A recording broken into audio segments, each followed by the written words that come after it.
I could see you, dude, in New York City. I feel like you're a New York I guy was at heart. literally just about to fucking move to New York City.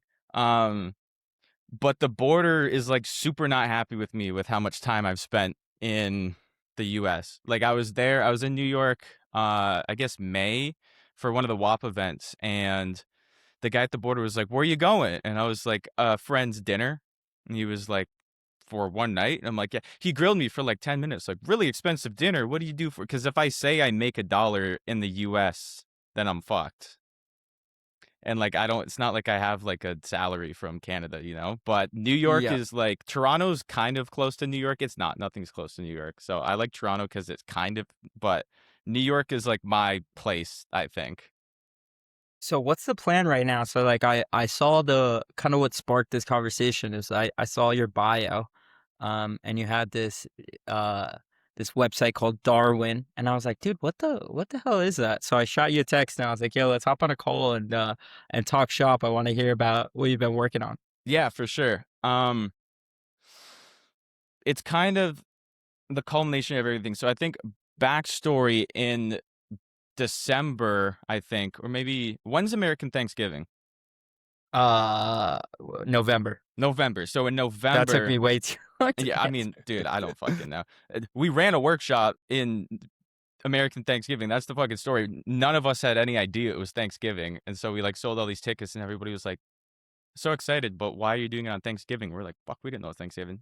Anyways, my now business partner with Darwin and good friend of mine, Michael, him and I connected on Twitter as we do. And we were just doing the typical, Google Meet, getting to know each other. It's like that, like when you go through the talking phase with a girl and you like DM each Mm-hmm. other like 8 hours a day and you like FaceTime each other, you know?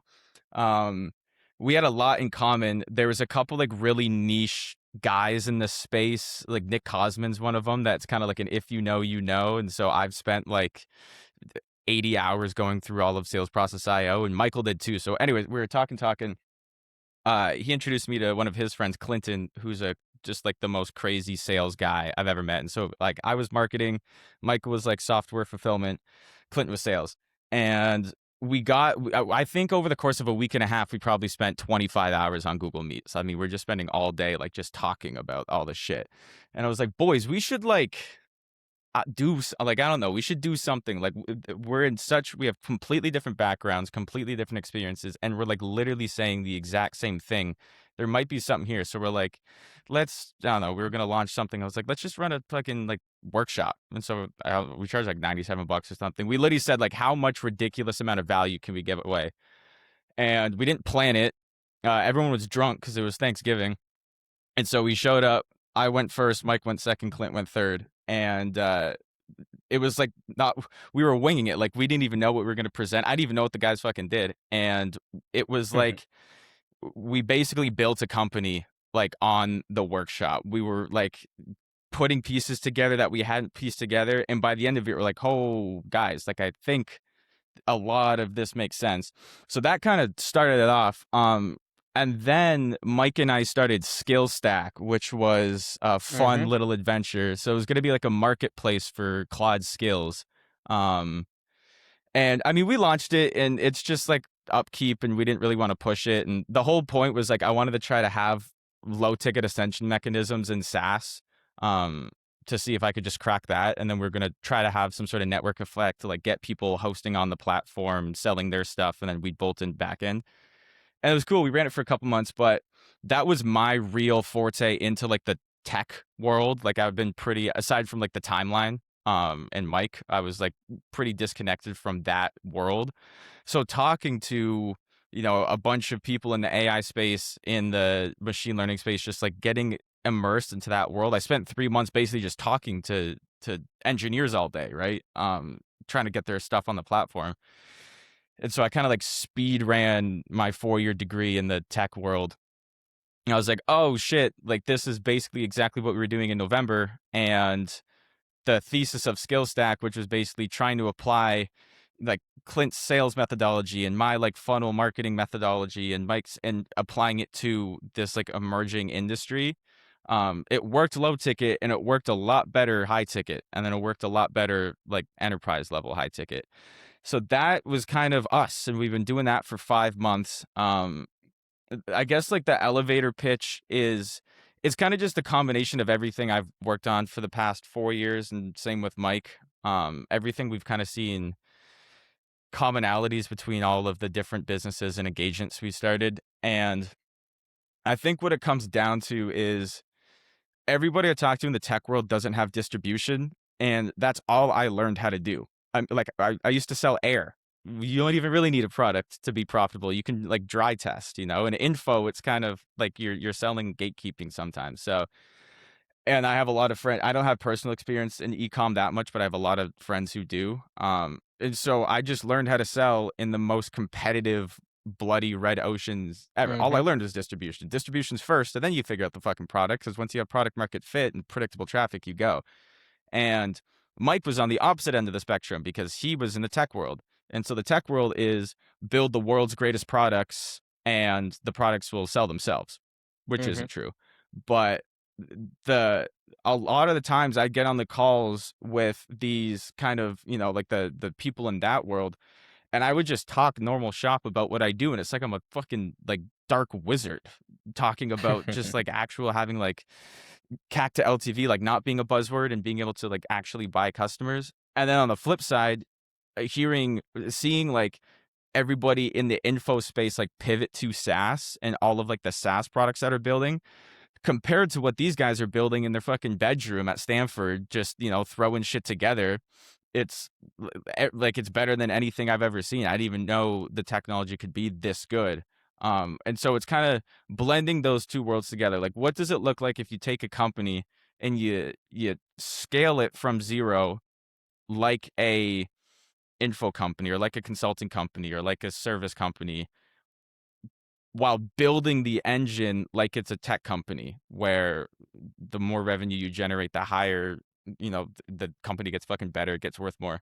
Um, and so there's a lot of shit in between that. We're basically, we're kind of like, it's a new model of bootstrapping because I always thought like I see people get these crazy fucking like pre-seed rounds, and I was like, I would just dump that into ads personally. Like I know Yeah, I'm I biased, have thought about that. but like raising like a couple mil and then going and like getting an office and like a fucking PR team, it's like, bro, just shovel it into ads and Mhm. triple it. Like so that's kind of how I see it. Like we want to eventually build like a big software. Like that's the goal. We want to build like an engine that actually collects data on all parts of a business from top of funnel to, you know, customer success fulfillment, and like actually start connecting the things where if this person says this thing in the group, or if we're like recording every sales call, transcribing it, automatically analyzing it, and these objections start popping up, well then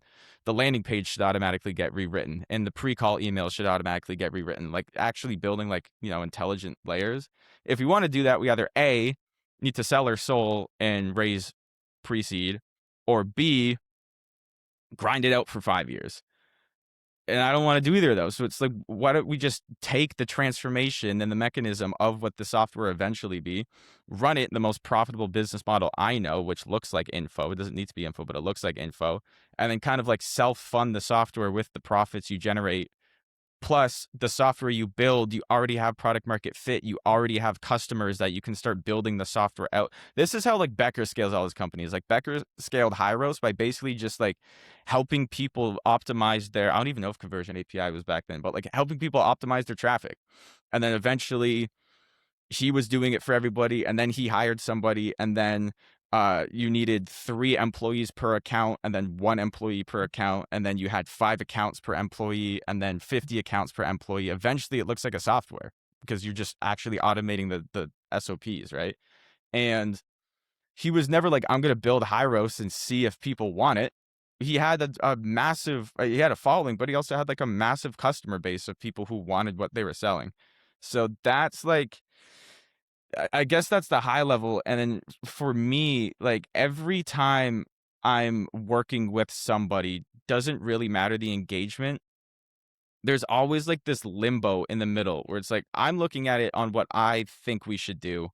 They're looking at it like how they think they should do it, but you can't read the label from inside the bottle. And there's like all of this shit in the middle. And if we were just able to have like data on everything properly synthesized, like properly indexed, I could show up to these calls and instead of being like, hey, what do you think we should do? It's like, hey, here's the fucking data on everything. Here's objectively what we should do. Um, and so it's kind of like bringing first principles back to online business in a sense, and then just taking the best of all the markets and bridging them together. Because I think a lot of people in this side push off everyone on this side. Meanwhile, they could like definitely learn how to build better products and actually like, develop technology and build a company that can exit for more than a 2x. And then on this side, like not spending 5 years building a product that you don't even know if anybody wants, and then like posting fucking LinkedIn content and having to like cluely yourself into customers because you can't buy traffic. Man, so many things I want to touch on there. I'll Yeah, give you good enough 3 and I'll elevator let pitch. Oh, man. So I'll give you kind of 3 things I thought of when you were speaking, and feel free to cling on to any one of them. So first one, dude, it's funny that you have taken things in this direction because after our first call, like I was incredibly impressed by you and like your knowledge base and just seeing you on the timeline and all that stuff and all the stuff you talked about with AI and everything. So, um, because of our first call and just because of like now being in the online business space now for, I don't know, 4 years, I'm like, um, there is so much talent that's very compressed into this world that is very small in the grand scheme of what business is. Like there's all this info and talent and just selling courses and selling coaching. Hmm. And I'm like, if these people just applied this skill to getting a landscaping business or getting like a pest control business in their local town, like they'd be able to scale. And I don't know. I was thinking through, I was like, dude, like private equity and all this stuff, like there is definitely a lane to like bring together a bunch of info guys and scale something outside of info. A Uh, 1000%. Do you know the guy who started Bending Spoons? I forget his name. You would love him. He did a podcast with Patrick, the crazy long Irish last name. oh OSHA, yeah. Yeah, yeah.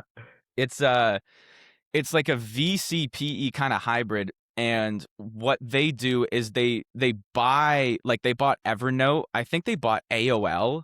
They buy these like really great tech companies that have kind of seen their glory days and bring them back to life. And the actual structure of Bending Spoons runs like a modern, fancy VC company, but Hmm. then the actual assets are more legacy PE. And one of the main reasons they structure it this way is because you probably can't go poach somebody from Google to work at Evernote. Or like you probably can't poach someone from Notion who just got brought on in their new round because they pivoted to AI and did it wonderfully, and like bring it to Evernote. But you can poach someone from Notion to Bending Spoons, and then once they're Hmm. in Bending Spoons, can assign them to Evernote. Um, and so I've done a deep dive in his thing, and what he does, which I find in common with most of the founders that I look up to, is they're just always looking for the arbitrage opportunity. They're always looking for like, what are people missing, you know? And so I think to your point, like we've had a lot of conversations about exactly what you said, this talent pool, where I'm like, okay, if I need to hire like a go-to-market engineer and those salaries are fetching like fucking 400 grand or some shit, or like forward deployed engineers, all these new like fancy titles of kids right out of school who have never actually ran businesses before, like Hmm. why am I paying 400 grand a year for a go-to-market engineer that's never scaled companies before? They just, went through all these credentials. Like, what is it about him that's actually commanding that salary? And then can I take these like crazy Brazilian affiliates that want 1,800 bucks a month and like 20%, I can't just bolt them into a tech company and scale it. But like, how much of it do they have? 40%, 60%? And then what's the remaining gap? And then can I just build a structure and a team to fill in the rest of that gap? Hmm. Because I would much rather have somebody who's spent tens of millions of dollars in really competitive industries and is used to all the intricacies of meta, and they just have a sixth sense for when like Andromeda is going to fuck us all and like our CAC's going to go way up. And then like what does he need? An account manager? Like, he just can't talk to these clients, and so we need to have somebody who can like talk the talk, or we'll Yep. just like partner him with a forward deployed engineer and run that as like a siloed pod. But there's so many of these things. Like, man, if I'm building consumer SaaS, like, I don't want fucking Silicon Valley engineers. I want like the Russians who build online casinos that are used to like breaking servers and are used to having to like, hey, if the thing's down for 7 minutes, we're gonna bleed like 80 grand, and we need to get this up ASAP. Again, can they go build, this like enterprise level thing? No, but can they build 60-70% of it, and then I'll bolt them in with somebody else, and or I'll build a team for the price of one person with all these Mhm. credentials. So absolutely, I think a big thing that I've had to do, and it's funny because if I probably listen back to our podcast, I'll be like, what the fuck is this guy talking about? But there's been a lot of identities I've had to shed over the last couple months that I didn't realize. Like, because I never like chose to get in this world. I kind of just did, and I was good at it. But if you asked me what I want to be as a kid, I wouldn't tell you like a growth operator or like a funnel engineer or a copywriter. I would say I want to like build a big company. I want to be an entrepreneur. I want to be a founder. And so I think getting like being so deep in the echo chamber that I was for so many years, I rejected so much of the traditional like Dave Ramsey's fucking old and like I'm never Mhm. gonna save my money and like all of these, everyone moves so slow and like working the 9 to 5 to 4 hour life. Like I'm never the corporate world is dead and software is dead and info's the new like and there's so many people that now I can see in retrospect that are stuck in that where it's like you really think Hormozy is like the best in the best. Like you think he's the top.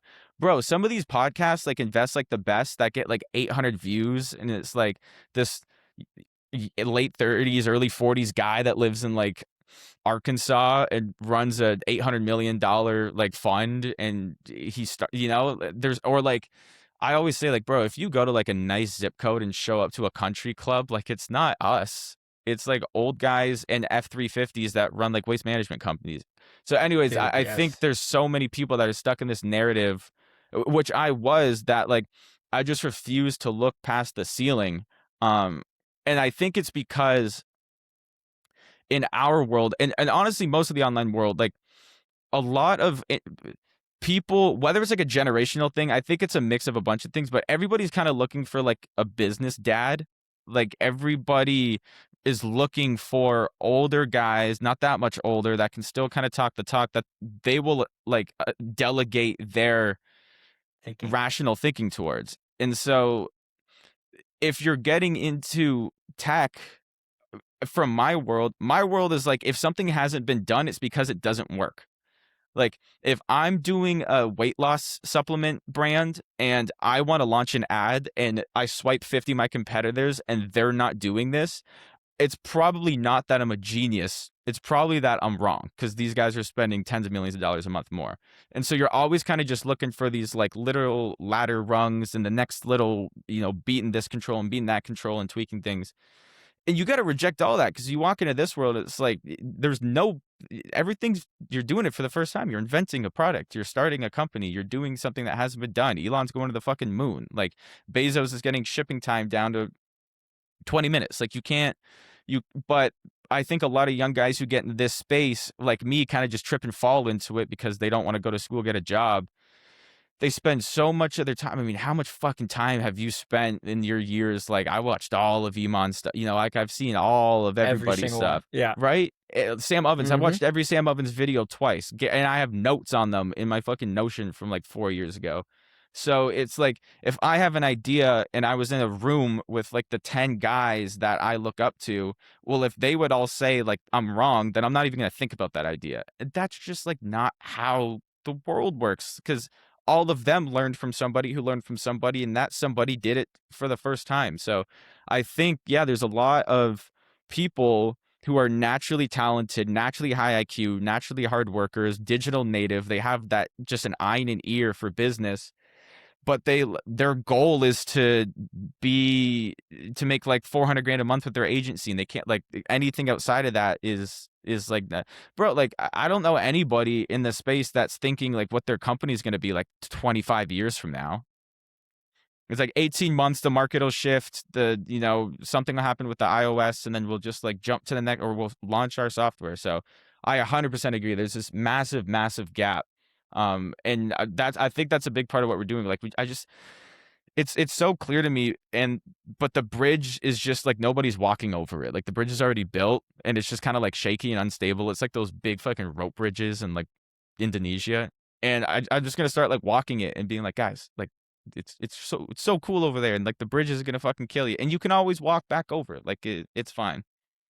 100%. Like it's I don't know, that world's always available to you, you know. And I think that's a beautiful summary of like the way I've thought about things now for the past like year and a half or so, as I've actually thought about what are the things that have made people millionaires, billionaires, and like actually built quote unquote generational wealth. It's like, all right, private equity, real estate, start some sort of crazy new invention that changes the world. It's like kind of those are the three buckets when you're looking at the wealthiest of the wealthiest that they're doing, or they're like VC, which is I kind of put in that same inventor category. Even look like a Iman. Like Iman has kind of pivoted his focus internally towards investing in like a WAP, which is like this big actual company that could have a massive exit. It's like uh, the thinking is so constrained to the limited pool of like an agency or a coaching business or a Right. like yeah, it's so limited. And I mean it's completely fascinating. And going back to what you were saying before, which is I think like the way of the future more than anything else of bootstrapping. Like I was blown away the other day. I had the founder of Waze, like the app, car traffic app, on the pod. He's had $2 billion exits. $2 billion They sold to exits. Google, didn't they? They sold to Google. Yeah, yeah. And then he had another one. I forget the name of the company that he sold for another billion. And he made like 30 mil from each of those sales. From $1 billion sale, he made $30 million. And I mean, it's like it's crazy that when you're taking on VC capital at a heavy rate that you need to for a lot of things, it's like the payout is it gets shrunken quick, and that is like best case scenario. We're gonna sell a unicorn for $1 billion. It's like the upside sometimes when you're taking so much VC is, and you don't need to nowadays. At least I think a lot less than you did in the past. I don't think you need to if you're going for a unicorn. And I Yeah, think like people don't ask themselves like, do you want to go for a unicorn and why? Because if you do, you got to play the game. And if you think like you have the idea and it's going to work and you're willing to do nothing for 10 years and just like sack because you know it's going to be the thing, then yeah, you got to play the game. But if you're just trying to build a great company, like I remember Sam Ovens saying this in a video like 3 years ago, and it's like burned into my brain. He was like, "Business ideas don't come in the shower. Like they're good ideas are meaningless. Everybody's had $1 billion ideas every fucking day. It's like making them work. It's actually applying it, and it's usually just finding a problem and solving it. Like." Bro, I did this whole deep dive a couple months ago into Palantir because I really wanted to figure out what the fuck was going on there because I think everyone's wrong about it. Even guys in like the capital space and the tech space, I'm like, you guys are missing something." And like Joe Lonsdale started an AI logistics company for trucking because there was like hundreds of millions of dollars of like lobsters that were going bad in these freezer trucks because they were like timing it wrong. And so he like started hooking up all these like cameras to like GPS sensors in the truck, and like that was like the first thing he solved. And then in the PayPal days, there was like the reason PayPal was because I think it was the Russians. There was like this. If you heard about like the Russian, and they were putting like the credit card skimmers in and shit, and they got like hundreds of millions of dollars in chargebacks, and they were getting like clearance from the fucking like Secret Service and shit, and they built like their own internal security tools for PayPal. And then the government was like, hey, that's pretty good. Like, can we use it? That's when they started going government contracts. And then fucking Lonsdale was just like, hey, like if you map everything logistically and like with AI, everything can get better. What other industries can we go after that like needs this? It was a massive problem. It's not like they sat down one day and it's like, what we should do? Collect everybody's data on everything ever. It was just like a natural progression of things. And even, like every big company is like that, man. You even think about unicorns like Uber like was a great idea, but like I fucking hate hailing cabs. It's way better to call it from my phone. Like Mhm. there's just again, it's all of like these arbitrage opportunities. And to your point about raising, like it's just first off, I think like that world is kind of it's kind of like the academia world where academics write academia papers for other academics, and like if a academia paper is good, it's because of like and it's kind of just like an Ouroboros in sense. The markets are kind of the same because when I talk to founders who have raised and exited, like they know, but they don't know all of the terminology. It's the guys who watch TVPN all day and like love the capital markets, and Mhm. they want to start a hedge fund or they're working at a hedge fund and they love investing. Like investing is a net I don't know, this may be a hot take, but like if you're a successful investor, like you're not adding value to like you're not building, maybe you're adding value to companies, but like you're not adding value to the world. It's kind of like being a crypto trader in my opinion, where like it's a ledger book. If you're crypto's technically that, but like if you're making money, somebody's losing money, or if you're getting in for a good deal, somebody's taking profits, and it's just this like it's a vampire industry of the amount of horror stories you hear, even like fucking pre-seed nowadays. It's not like you're getting a bunch of like your friends together writing angel checks. It's like these guys work on percentages and they will fight tooth and nail to get an extra point 0.5 out of you. And as soon as you take that deal, like the court, I mean, I don't know if we talked about this on the last podcast, but like like Thomas Edison was like funded to fail. Like all the greatest inventors in all time were incentivized to fail. It was like you can make 5,000 light bulbs that don't work and take all the time you need, because if you make the one that does work, you're going to change the planet. He didn't have like sharks checking his quarterly earnings reports and telling him that we need to like go to market sooner because the investors are unhappy. And so like everybody tech like innovation isn't rewarded for the level of innovation. It's rewarded for how much money you make the investors that are giving you the funds that you need to go like play the capitalism game. And that's why like Elon, that's why Palmer Luckey, like these guys who threw millions of dollars of their own into their shit and they can do whatever they want, are the ones that are like winning. Like it's because they're not playing the game. So I do think like, listen, are you going to bootstrap Uber? Like, no. But do you want to build Uber? Like, who wants to build Uber? That looks like hell. I don't want to do that. I just want to build a really great company and do it my way and not have like all these people breathing down my neck. And maybe it'll take an extra 2 years. Like, okay. Yeah, I went to high school with a kid whose family owns Goya Foods. Do you know that company? I do. Like the Hispanic food company. And so um just kind of seeing him and doing a little research on the company because of that. Like they are a family owned business for many years and they don't have any investors to please.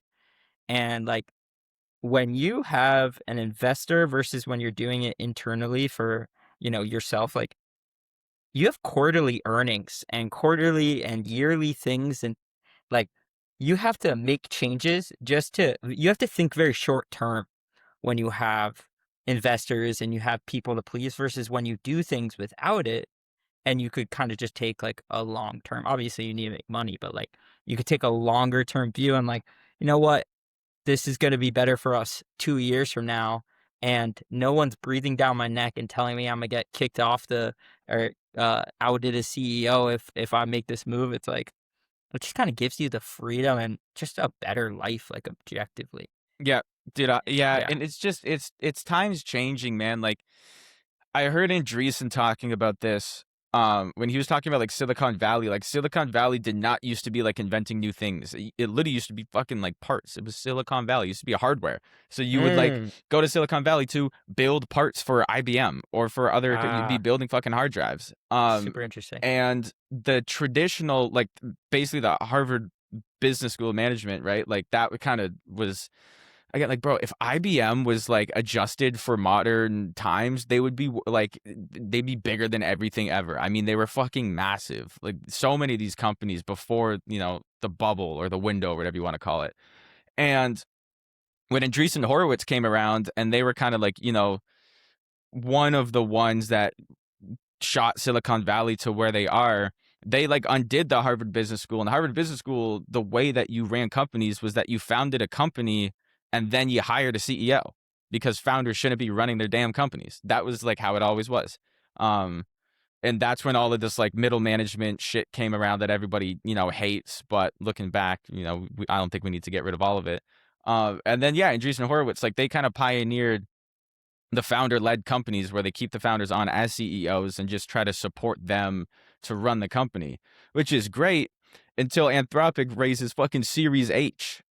And like so now you're having so many companies with these like Mark Zuckerberg from the social network archetypes of just like crazy kids that are starting these unicorn companies and like they have to sit through all these like fucking investor meetings and I mean it's like literally the social network, like it's literally like I just want to build Facebook and then there's like this fucking laundry list of stuff because there's so many people to make happen. It's I don't know, I think it's all a Ponzi scheme, man. I think it's just so parasitic and the way VC works in general, like Y Combinator, it's just like they'll throw 100 companies money and they don't care if 99 of them fail because at least one of them will win and then it'll compensate for the other 99 and then those are just like empty vessels that they suck the life out of and then they move on to the next one. Like it's just revolving doors. And listen, man, I love it. I fucking love capitalism. Go capitalism. But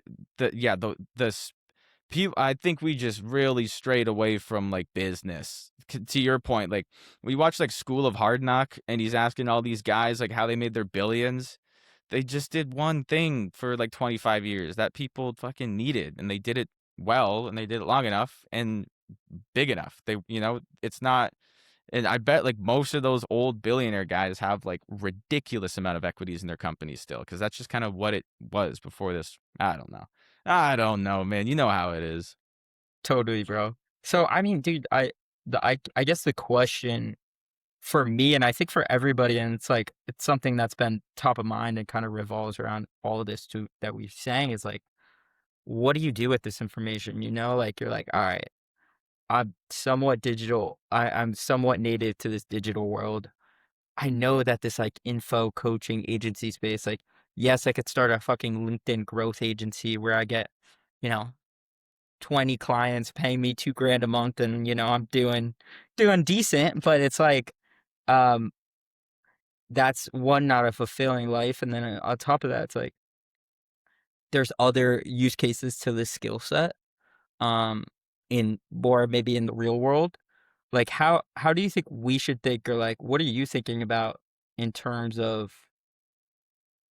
not just getting out of this world, because I don't think that's probably the right frame, but like leveraging the skill set that this online world has given us into different, maybe better mediums. Yeah.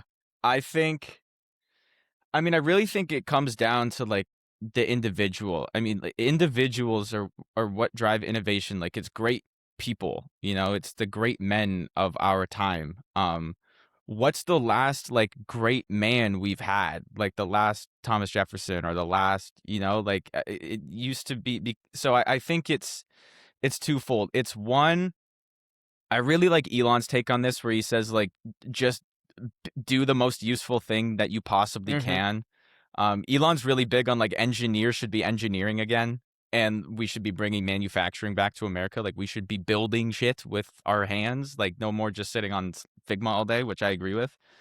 So I think it's like it's a downstream effect of where we are societally. Like Gen Z can't buy houses and they just like don't get married or have kids anymore. I mean, maybe it's like the secular versus non-secular. We're in a weird time right now where we're trying a lot of things for the first time just for the sake of like being antagonistic, I think, as a society, and just like tearing down statues and forgetting where we came from.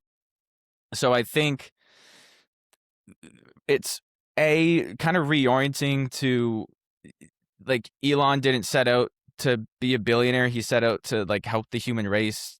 Base like every great founder ever that has like great companies were just building useful things. They weren't trying to get rich. Um, so I think if you're going to be an entrepreneur, like, go build something great. But I think most people shouldn't be entrepreneurs. I think what most people should do is like go camping for 3 days and leave their phone in their glove box with a journal. Because listen, man, like, I brainwashed for years. Like, that was what I did. So I think a lot of young guys, especially, are like still just in somebody's funnel. Like, they lost sense of what they wanted to do as a kid. Like, go through a scrapbook of you when you're like 7 and look at him and be like, what did he want to do? Like, did he want to do Amazon FBA, or did he want to build something great? Or did he just want to be a successful person and have nice things and raise a family and buy a home? Um, so I think like there's absolutely something to be said about this pivot towards like individualism in careers. And like, the go to school, get a job, American dream is dead. Like, absolutely. But the options aren't A, go work in like Severance, or B, like, That's a great show. start a fucking, it's so great. So good. There's so many in betweens, man. Like, I really don't think people understand how much people pay people. Like, there's a lot of really great opportunities to make a lot of money working at great companies or great businesses or great startups that has a lot of autonomy and a lot of skill. It's closer to entrepreneurship than entrepreneurship. Like, I know so many like enterprise SaaS sales guys, and they live better lives than any entrepreneur I know. They show up when they want, they don't show up when they want. They make 400 grand a year plus bonuses. They have like a great place, and so I think like starting an online business is not becoming an entrepreneur, in my opinion. Like, you can't, if you're going to take a side hustle and then eventually try to turn that side hustle into a big company, like, it's probably not going to work because you weren't building it foundationally first. And so I think for most people, it's like, just what do you actually want to do? Like, uh, the best entrepreneurs I know for myself, I'm not a great entrepreneur, but I know for myself, like, I'm not an entrepreneur because I want it like in my Instagram bio. It's because I didn't have another option. That's not most people. Most people would be so much better off just like being honest with themselves and what they actually want. There's a lot, like, blue collar is gone. Like, there's a lot of great blue collar jobs. Like, there's a whole It's a different great world when you, opportunity. right, there's so many opportunities. And so I think like how many hundreds of thousands of people went through fucking like Tate's Hustlers University 3 years ago, and it's like that's still just embedded in their head. Like, their idea of success, their idea of prerequisites in order to be happy and successful, they're just still in his funnel. They're still just reading his emails. So I think there's so many opportunities. The world is so big. The only people who grab them are people who like really want to grab those opportunities, that'll chew glass and breathe smoke for 15 years. And everybody's just kind of clawing their way out. And it's because guys like me were convincing them that that was the only way, because we needed to be profitable on our ads. And I'm not saying it's just info. I think that's with every industry. I mean, that's with the education, and like, it's with everything. But yeah, I think when I That's just talk to marketing. most people, I talk to most people, they really don't know what they're doing or what they're doing it for. They're just trying to make it work. And it's just, it's not, it's not working for anybody, man. Yeah, dude, it's super fascinating. I mean, I think that I like as you said that, I think you said it so elegantly of like being you're still in somebody's funnel. Like and when you kind of think about it that way, like I found myself falling into the trap of like, dude, I love what I do. I like live kind of a great life, but yet I still feel like I still watch too many of Iman's vlogs and I'm like, fuck, I gotta scale and like do something crazy. And it's like that is not the like I'm already kind of living the life I want to, but I'm kind of like, you feel yourself kind of the pulls of the comparison game to fake people. Mhm. And it's just like it's a world kind of we all, I think, as guys, like, especially kind of fall stuck to. I mean, not you guys especially, girls are probably way worse Way I worse, dude. in a whole different way, but, um, yeah, I think it's a fascinating way to put it that, we're all kinda in somebody's funnel. And everything's a funnel, man. Like, how many people Totally. do you know? I know so many people who got into like the traditional education funnel, and they Yeah. went to school, they got their degree, and then they went back to the job that they had before college, and like they just don't understand how they can't get a job. Like, because for 4 years they were sold this message that I've said this so many times, bro. If I could run info like a university, if I could Yeah. launch a high ticket that was like, it costs 40 grand a year, you need to go all 4 years. You can't do 3.5 years or else you don't get the credential. And there's zero guarantee that once you spend all this money and go through it for 4 years, there is zero guarantee that you're going to do anything with it. Like, FTC would fucking kick my door down. So Dude, I it's think funny like you so say many that. people are caught in all of these different things.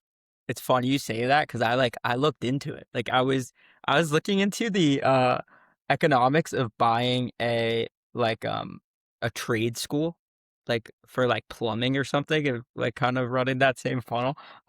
Super way harder business than it seems actually, uh, because of loans and stuff, but, no, dude, it's fascinating. I also think, like I think we always kind of at least for myself, and I don't know if this is true, like, objectively, but, like, I always kinda feel like I need to be, like, learning, and, like, because of that, I feel like I probably spend a little too much time, like, learning from, like, through the lens of maybe business, like, too much that kind of brainwashes you when I should be just, like, Tony Robbins maxing and just, like, learning about, like, happiness and, like, kinda orienting my mind better to just, like, seeing the moment as a more enjoyable thing, you know? It's like, I don't know, man. I don't know.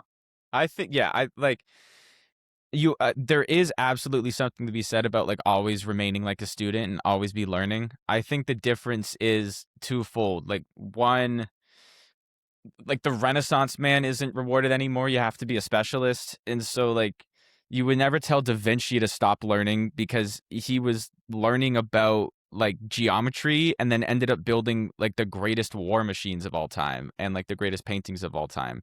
But he was like studying traditional painting and it helped him like draw the first anatomically correct fetus. So I think there is something to be said about learning, but like it's, yeah, if you're only studying the thing that you're trying to improve on, a lot of times that just turns into more preparation where a lot of the time, like if you're just actually doing the thing and scaling it, like most even like the really like high level like masterminds in business, a lot of it is just that you want confirmation of like you basically just want to like go to the guy and say like, hey, I'm doing this, and he's like, that sounds great. Because if you were actually running and scaling it, like there's probably like two or three little tactical things and like maybe like a mindset rewire that you would even have the capacity to do, and then like that would have the lift. It's not like, okay, before I launch the ads, I'm going to like go through this guy's course and I'm going to study this more and I'm going to study this more. And then 6 months later, we still haven't launched the ads and we're not learning anything. So I think it goes back to the kind of like pseudo father figure, Totally. of people just not trusting themselves. But I think like just every like great person I know is so multifaceted and they know so much about so many things and they're able to connect dots. Like that's how you get Yes. exponential growth in business, especially, is you pull things from industry, you pull things from life and from art and Yeah. from, like especially when you look at like History. great investors. Yeah, exactly. Like, dude, I don't know my fucking times tables. I don't know I couldn't point to a single thing on the map. I don't know history for shit. I like, cause I grew up in a generation that didn't reward that. And I have to like go back in time and be like, bro, I know fucking nothing. Cause all I spent all my time on was learning the thing that was directly in front of me, and it worked. But I'm finding myself having to like backfill so much of the formative years that I was supposed to just learn about like the world and where we come from and the history of like life and my people. And I know a lot about now in the future. But I think that's also a big reason that like people are just so ungrounded. Like you said, like dude, go read old books. Like why you a lot of people figure this shit out already, man. Like you're probably not the only one. In fact, there's probably like a lot of really great people who have gone through the exact same thing, and instead of asking your mentor, just go read it, man. And yeah, bro. I mean, it's interesting. Yeah, I mean, I think like the world of AI throws such a wrench in the whole like equation of things because like there's a lot of things I think about where I'm like, given the landscape of things and like if this was 20 years ago, we don't know AI and all that stuff, like uh this would probably be a pretty cool thing. Like I think about like marketing agencies, right? And it's like that is awesome. And like that would be a cool business to run, a great lifestyle business. Um However, it's like I don't know what the future holds, and I think that the AI is come almost giving a lot of young people, I think, like a analysis paralysis of like, I don't know what to do because I don't think that this thing is viable Yeah. 5, 10 years from now. Yeah. I agree. I think it's a net positive. I think like I'm technically Gen Z, but I feel like I'm kind of this like floater. What year were you born? 2000. Yeah, I'm '02. So I feel like our like calling us Gen Z is like not Yeah, true. yeah. What is like technically? I think. Yeah, I don't know. I I'm think gonna it's look that up. technically I'm technically Gen Z. I think Gen Y is but or Gen Alpha is the Okay, new yeah. one. So both of us are Gen Z, 1997 to 2012. That's But crazy. I think what is millennials are before. Yeah, but I don't. Well, I think we're just a little bit more independent would be. Yeah, I mean, I didn't grow up with phones. I didn't grow up Yeah, with an exactly. iPad, you know? But I think it's really interesting talking to a lot of people our age that have a full understanding of Gen Z or full finger on the pulse. I know all the brain rot references. I just don't scroll on TikTok. Um, everybody else that's even 2, 3 years older than us has fucking no idea what Gen Z's up to. And so even before AI, like, did I have two younger brothers? Asking them if they're gonna go to school, like, what do you mean school? For what? I don't know a single person who's successful in the thing they went to school with. Like, no, I'm not going to fucking school. Asking Gen Z, like, if they watch the news, they're like, what the Hmm. fuck am I going to watch the news for? I need to know what's going on. They're on Twitter, you know? And so I Even think TV. dude, yeah, like none of it is even so Gen Z is like really when you go and study like history and generations, like Gen Z is really I think the generation that just fucking drop kicks the pendulum the other way. I think they have such an aversion to power. I think the idea not only do they reject the idea of like the American dream so much, but they find the generations that went along with it fucking stupid. So most Gen Zs are looking at boomers or they're looking at millennials even, and they're being like, I'm not going to listen to a thing you said. You fell for this dumb shit. And then putting them through, 2020 and putting them through all of these things that have happened, like the going and talking to a Gen Z about what they're gonna do, they're like, "What? Well, we're gonna gamble on meme coins." Like, what do you mean? We can't fucking buy a house. Like, there's no job out there. So I think AI is. I think AI is going to be really interesting because in every huge technological innovation like this, obviously it's the generation that is native with the technology that is able to like actually go with it, right? Like we were laptop native, and so we were kind of like the ones that are doing like the like information economy, that we just it's like a extension of ourselves, you know? I think people are vastly underestimating how congruent Gen Z as a generation is with AI.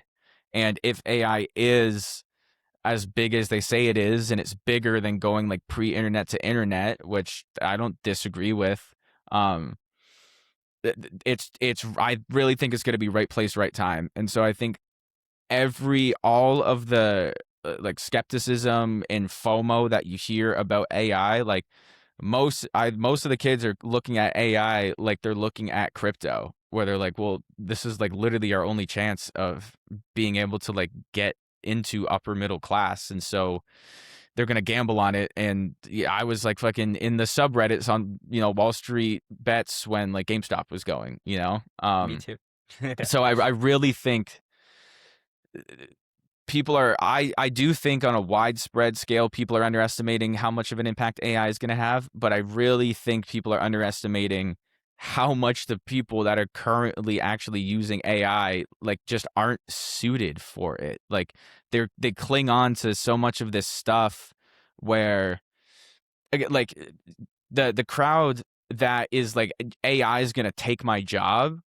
It's like, bro, your job should have been gone 15 years ago. Like you don't do anything. You like you have a fake job. And so before AI, Gen Z were looking at these people and being like, you guys have fucking fake jobs. Now with AI, they're not looking at AI like they're looking at this new emerging industry and being like, this makes more sense actually, because the world that I look around in feels like it's a bubble. Like AI feels like less of a bubble to young people than everything else in modern capitalism, because it's they got like every Gen Z's parents bought a house for like a fucking bucket of blueberries. Like they've already completely rejected it. So I think the generation that's actually gonna like really shake the world up with AI are the ones that see it for what it is, which is like just it's a tool, and it's an accelerant, and it's a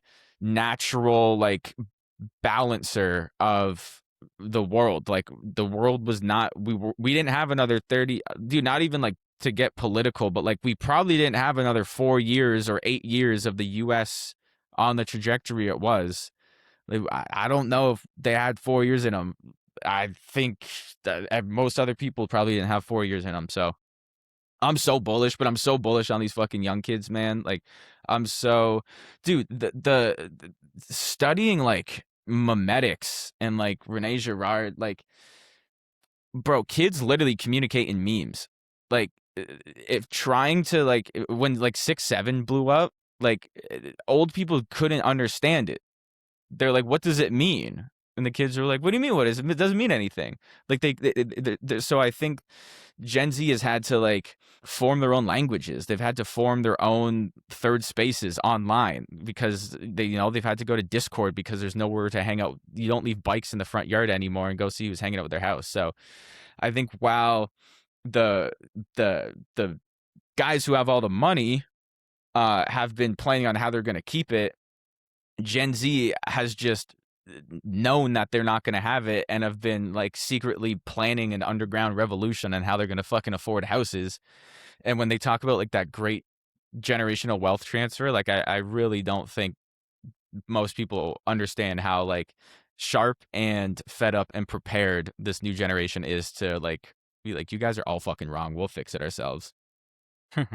It's super interesting. I think like before there was a brainwashing from almost like a top down, where it was like the news and the media, and it was like a kind of a one thing. And I think now the brainwashing, talking about going back to marketing, has been like decentralized. Mm-hmm. And it's just like, what silo of that are you in terms of how you're being brainwashed? Like, for example, I had a kid, I think he's like 17, who's a family friend. And he hit me up, shoot me a text out of the blue. He's like, hey, could I call you? Like, I have a business question. And I was like, yeah, dude, give me a call whenever. So he calls me. and he's like, "So I'm starting a meta ads agency of running meta ads for businesses." And I'm like, "Cool, dude. Like, how'd you learn how to do meta ads?" And he's like, "Oh, I don't know how yet. I don't know. I don't know how to. Do you know how? Like, could you could you kind of help me?" Um, and it's like he's just like they're just seeing Brez scales, Yeah. Yeah. and they're like agency, Yeah. and it's like it's almost like what silo of the algorithm or the world are you kind of in of like who's brainwashing you, and like if the people with the like almost like right mindset, I feel like are gonna fall into different silos that are probably going to be incredibly beneficial. Hmm. Like if you are somebody who's kind of has that engineering mind and you're really you're kind of thinking about things in a very clear way and you're like, okay, like I'm gonna be not deliberately, but your algorithm starts to brainwash you with these guys that are doing very cool things with AI. And then you start to kind of fall under. And I think that there's it's going to be interesting to see how that progresses and what that kind of means for things. But um, yeah, I think like I mean, if your algorithm's tuned it in properly, it's going to be either to your detriment or to your or to taking you to a cool place. I And it agree. will be interesting to see how that plays out. Yeah, and I think it's a natural filter. I think like I mean, we talk about this all the time because we also share like overlapping circles and like a bunch of different echo chambers. Like Hmm. the idea of health, uh, I couldn't. I went to the doctor to try to fix my health, and they didn't. And it was guys with anonymous profile pictures and 800 views that fixed my health. And Hmm. so I'm not going to the doctors. And if I do, I'm not trusting them. And that, like, the anonymous right wing bodybuilders were correct. And I grew up on the tail end of that. And again, these kids are growing up in that where, like, 4chan was a bit before my time, but like 4chan was right about like Pizzagate, like when you wanted to actually figure out what the news was happening, they were right. I'm seeing this a lot. I'm sure you are too with like the Ray Pete or crowd where like they were right about a lot of things. And then they get to watch like Paul Saladino like pivot towards like, actually, I'm only eating like fruit in the morning. Right. Hmm. So I think we talked about this on the last podcast we did about like the general like the median IQ of Peters needs to be so much higher because there's all this shit posting. And so Yep. dude, Yep. my best friend sent me a post yesterday from a guy who I can't say the name of, but he was talking about like how it's illegal to give, it's called like milkshaking horses, where you give them like 100 grams of baking soda and it like flushes out the lactic acid because of the like CO2 load. And he was posting about like when he took 30 grams of baking soda and like cleared out his gut and then like bumped it up to like 60 grams or whatever. And my friend sent me that and I was like, that's a shit post, dude. Like, you would die if you, that's not a real thing. There is absolutely an argument, like I megadose baking soda all the time, like it's a great experiment, but like that, if you read between the lines in that post, it's actually a lot of alpha because there's a lot of really crazy benefits. I'm doing like high dose baking Hmm. soda treatment for CO2 maxing. But like that's a shit post, dude. Like you can't just bang that much baking, you'll fucking die. And so I think it's a natural filter to where if you're able to understand the people who haven't like grown up on Twitter don't understand there's like a blanket of humor across all of Twitter, especially in our sphere, right? Like the Hmm. intersectionality between business and politics and health and all these things. Like the shit poster, the rage baiting, like everything's kind of tongue in cheek, even if it's like an alpha post, like you can't take it word for word. Um, and that is like a great filter for AI because you can't just like upload the shit into AI and say like apply this because it'll torture business or you'll like explode your fucking abdomen. So yeah, I do think there is a lot to be said about social media just like wipes out 80% of the people because maybe they like should be kind of like Wally World, like plug them into the fucking matrix dude. There's a I forget what country it is. One of the countries is like experimenting with just plugging prisoners into the metaverse. And it's like most people is gonna do that willingly, brother. Like, haven't you seen Ready Player One? But the rest of them, the fucking Blade Runners, they're gonna take it all. There's gonna be this massive transfer, and it has to do with like having a good bullshit detector and reading between the lines and a general distrust in authority and a general distrust in like what is truth. Um, and I think we're seeing a lot of. I mean, people have no idea how much the Twitter timeline affects like public markets or like elections or all of this stuff, you know? Yeah, So it's going to be it's interesting. crazy. Super fascinating. I mean, it is like there's the health. I could talk health Twitter like all day in terms of like weird nuances of things that people do, um, that have or like the thing that's so interesting about health Twitter. It's like all N of one, and it's like N of one fascinating experiments like all Mm-hmm. day that would never be ran like in an actual lab, but like super super beneficial. Like I have a friend, um, who he had ulcerative colitis, um, and using health Twitter like cured his ulcerative colitis, and now he just is a health coach with a specialty in ulcerative colitis, and just tweet like you would know him, and like he lives a great life just helping people overcome ulcerative colitis from the lens of just like health Twitter and what he learned. And he was like a finance bro in New York City and no medical degree, anything. And he just all day just helps people like cure their ulcerative colitis and has testimonials on top of testimonials on this thing that's like an incredible like not medical mystery, but it's like they don't have any solution to it like Mm-hmm. at all. And he just like, oh yeah, I got like a little lifestyle protocol. It's case by case specific, and we run some tests to kind of figure out how to tailor it specifically towards whoever it may be. But it's like that is just it's that concept of like people who are like 40 plus cannot wrap their brain around that is real and that's like not like just a scam. Like it is crazy that it's I mean, and health Twitter is such a good example of that. There's so many people who are doing crazy stuff with that. Yeah. Do you see a pattern because you interview a lot of people across a lot of different age ranges? And someone sent me a tweet yesterday and it was just like a shit post tweet. And it was one of those where I was like, mother, like, that's so fucking good. Like, it was just a banger joke. And I Hmm. just texted them back. I'm like, dude, Norm Macdonald would have loved Twitter, man. Or do you find like, obviously there's a generational gap, uh, because things are just so accelerated. But when you're interviewing like older guys that are successful and that are like how you would consider successful, like, guys that are, Yeah, yeah, yeah. like, well, if would they be like peak shit posters on Twitter if they were 20 years younger? Like, what's the common thread? Is it Dude, like it's the open diversion? mindedness. Yeah.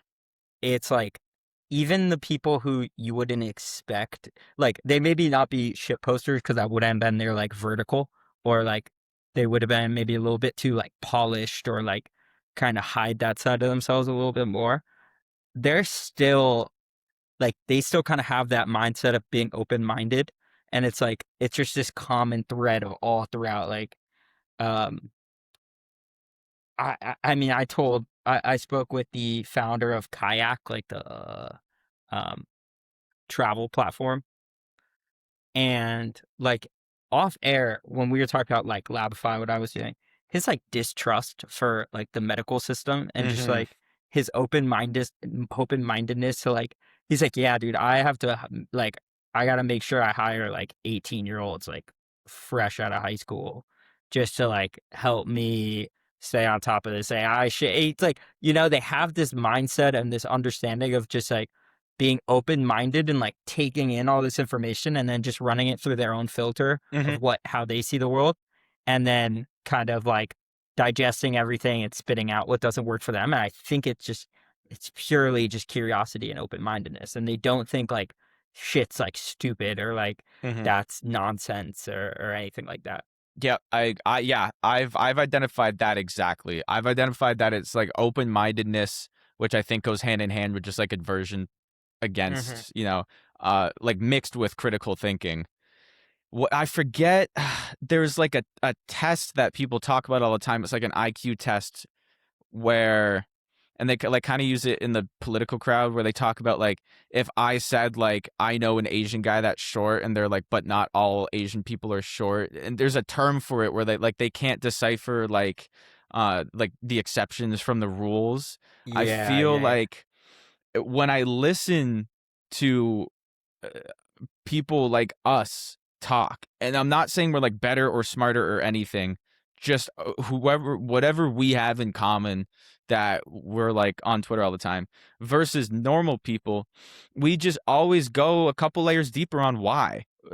And that's why like the conversations are always so great. Most conversations between people like in our space is like, you say something and I'm not like, well, that's the correct thing to say, and so I agree. I'll be like, well, why? What do you mean like that? We're always like, Mhm. well, things aren't this way. Like everything that ever comes out of my mouth, somebody could like fact check. And I'm like, well, your fact check is correct and I don't agree with it. Like, I don't think you're saying I'm factually wrong, and I'm saying on first principles, I disagree with it. So, because it's an opinion, it's not a fact. And that's what I see in common with a lot of people. It's why I just like can't go like out to bars and just talk to normal people, because I'm like, God, it's why normies do psychedelics so much, like that. Nobody who's like us like does psychedelics, because you kind of just like, uh, you don't learn anything new, like, dude, I remember, maybe I can't talk about this on YouTube, but I was with friends and my friends were having fun, and when they were having fun, the things they were saying, I could just like actually talk to them normally. So they were like, we were at like my cottage and we were sitting on the beach having a fire, and they were just like looking at the stars for like hours and like getting like emotional about it. And I'm like, bro, you can't just do that. But it's like, no, because if they weren't having fun, they'd be sitting there on their phones scrolling, and I'd be like looking at the stars, because, and so that I'm always so fascinated by,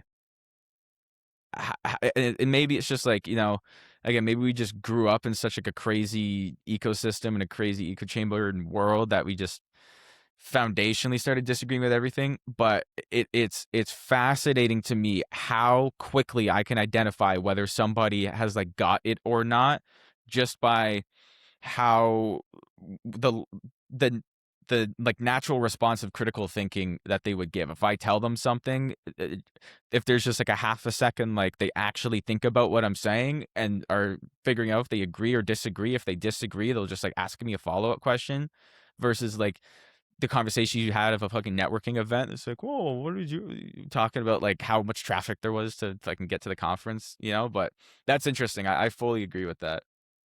It's fascinating. I think like that first principles thinking is a good way to put it. And like, I mean, this is something like I always kind of, my dad was like is super big on first principles thinking, and like the story he kind of always uses to illustrate it to me was like as a kid, he's like there was when in on 9/11 when the plane hit the first tower and these people were in the second tower, the gut instinct of a lot of people were to go from their office down to the lobby and get the fuck out as quick as possible.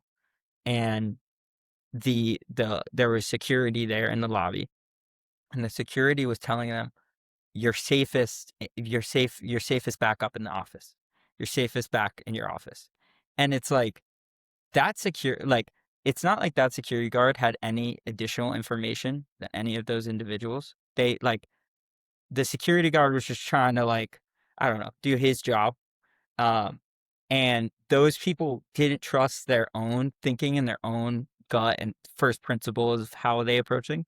And they just like took that thinking of what someone else told them to do and was like, okay, like that person knows more than me. When in the reality is like that person doesn't know shit. Like Hmm. they're in the exact same, they have the exact same knowledge base as you have in that situation. Um, and it applies to so much shit of just like kind of finding out for yourself versus just taking people's word Mhm. as gospel. And isn't it so funny that the gut reactions of the people who are the type of people that would have a career that required them to be on the upper floors of the World Trade Center versus the type of person whose personality types lead them to the career of a security guard. Mm, One of them fascinating. is thinking in first principles and running downstairs, and the other one is.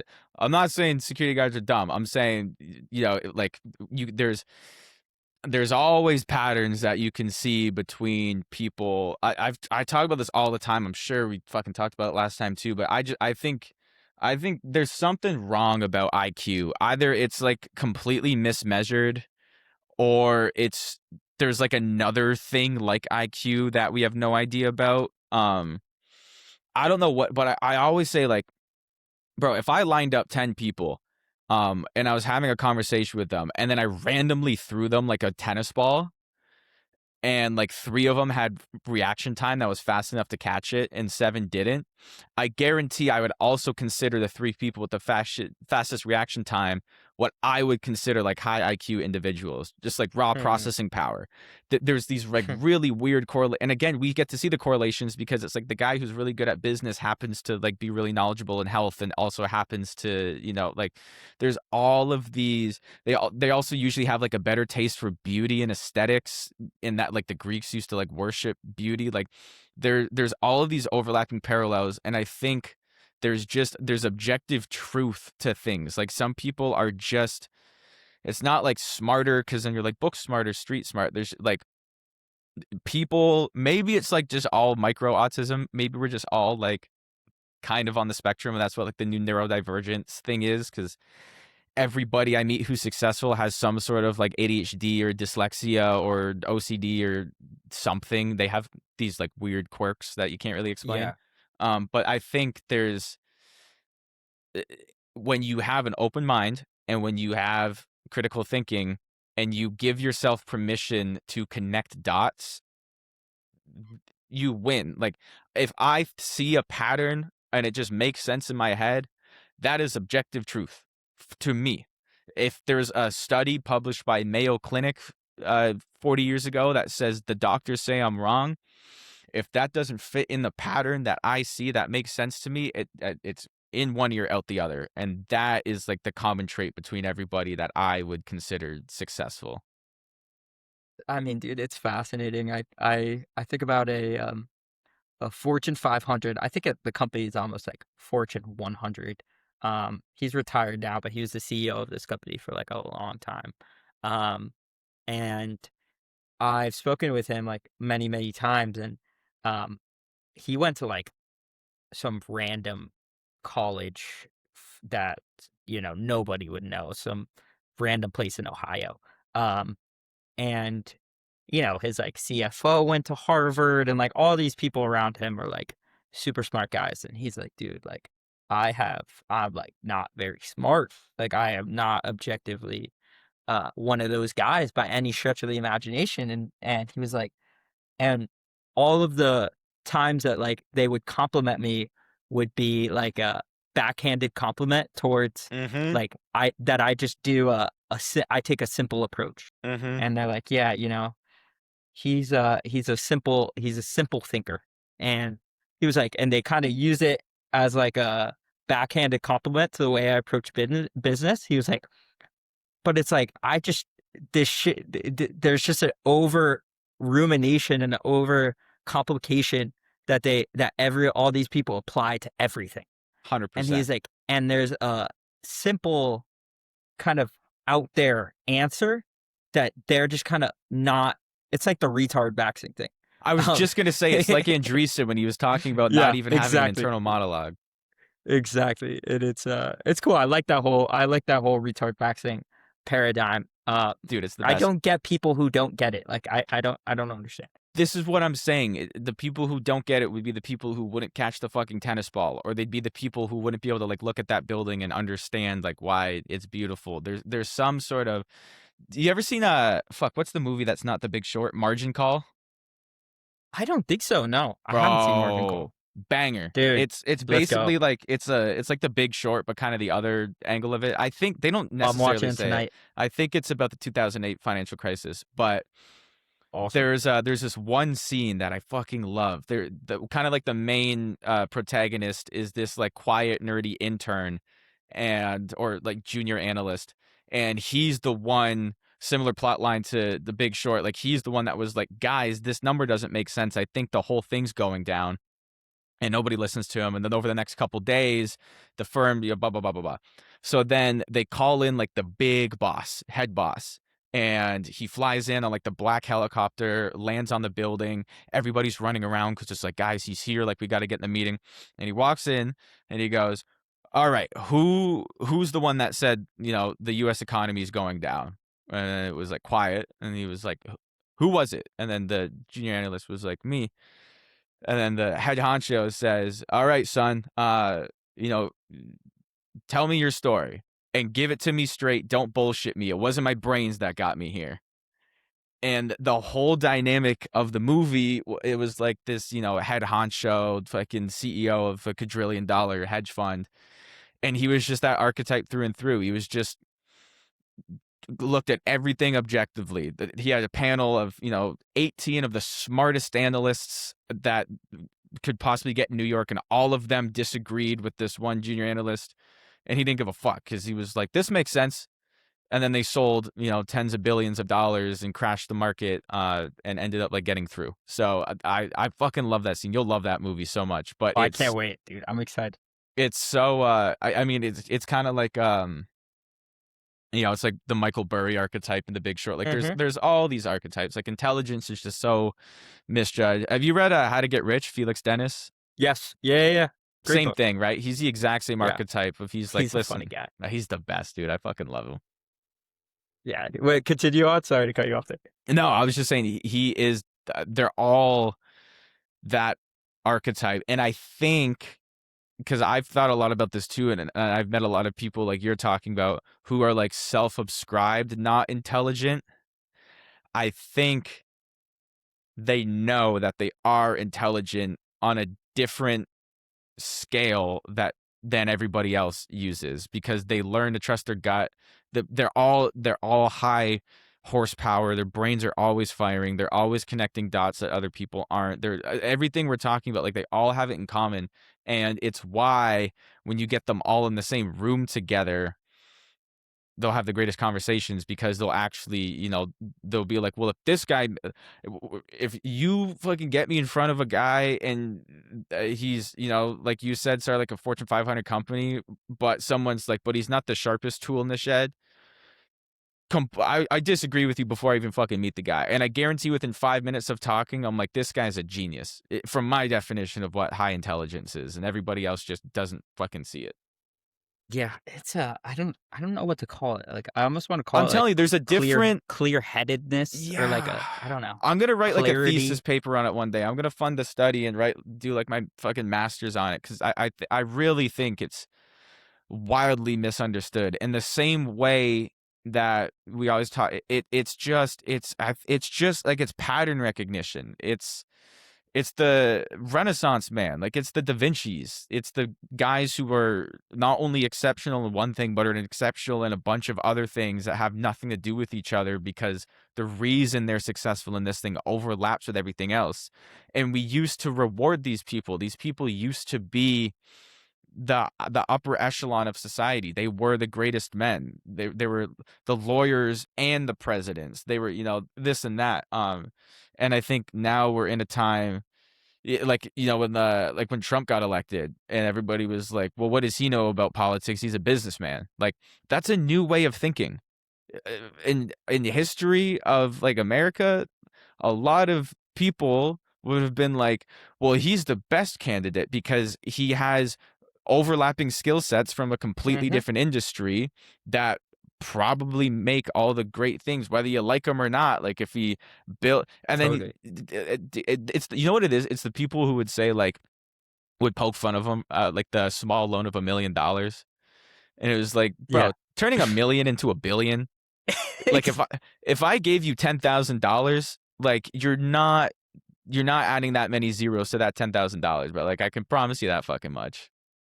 That is such a great way to put it. A small loan of 1,000,000 turning that into 1,000,000,000. I mean, dude, yeah, it's a beautiful way to explain that analogy. Um, I have to ask you about like AI, kind of your use cases of things, because I see, dude, I have to say, like, I see you on the timeline. You've been a little inactive recently, I and know. it's killing me, man. I miss the AI shit. I miss the Hermes wave, but um, the amount of FOMO I got from you from reading your fucking tweets about what's going on with AI, I'm like, fuck, dude, I am so behind on this shit. Um, it's I think it's calmed down a lot, but like in that open claw Hermes kind of wave for a while there, it was like everyone was like, I am so behind. Nowadays I think we've kind of gone back to the midwit meme where it's like the guy in the middle is kind of obsessed with open claw and all this shit, and then on the ends of the spectrum it's the different uh not over analyzing things too much, but how are you kind of thinking about things, using it? Is there still a lot of use cases out there that like, you feel like with these, agent models, or how are you using it? First off, the FOMO is manufactured like it always is. So when I was posting and you were getting FOMO, it's not because I was just posting genuinely what I was using. It's because I wanted to manufacture FOMO because I was going to launch a Mm-hmm. fucking AI offer. So that's the first thing, is that everybody who's posting FOMO stuff on AI on the timeline or anywhere are monetarily incentivized for you to have FOMO, which is the same as, news is incentivized to sell clicks with the headlines. So, always keep that. The FOMO is justified. I just think it's manufactured. Mm. The problem that I'm seeing with AI is like people, because it's when you talk to people who are in AI, it's not magic. It's everything that we already had, just faster. Like the same shit that was like recommending what you were gonna watch on Netflix. Like it's just synthesization of data. If everybody watched like a 15-minute YouTube video on how large language models work, it would be like fully demystified. The only thing that really happened is like we had huge innovation with hardware, and then we were able to go from like 400 parameters to like 72 billion, and now it's magic. But like the AI is as important as it is because of the rate of ramp up in the like processing power of AI. It is absolutely unbelievable how much progress was made in a compressed time period. It's never happened before. You're seeing it in the capital markets, like Anthropic, like just owned the market share of like everything. It has like, I think Anthropic had the market share of like the three biggest AI companies combined in a year. Like so, but it's not because there was like this technology that didn't exist and then one day they turned it online.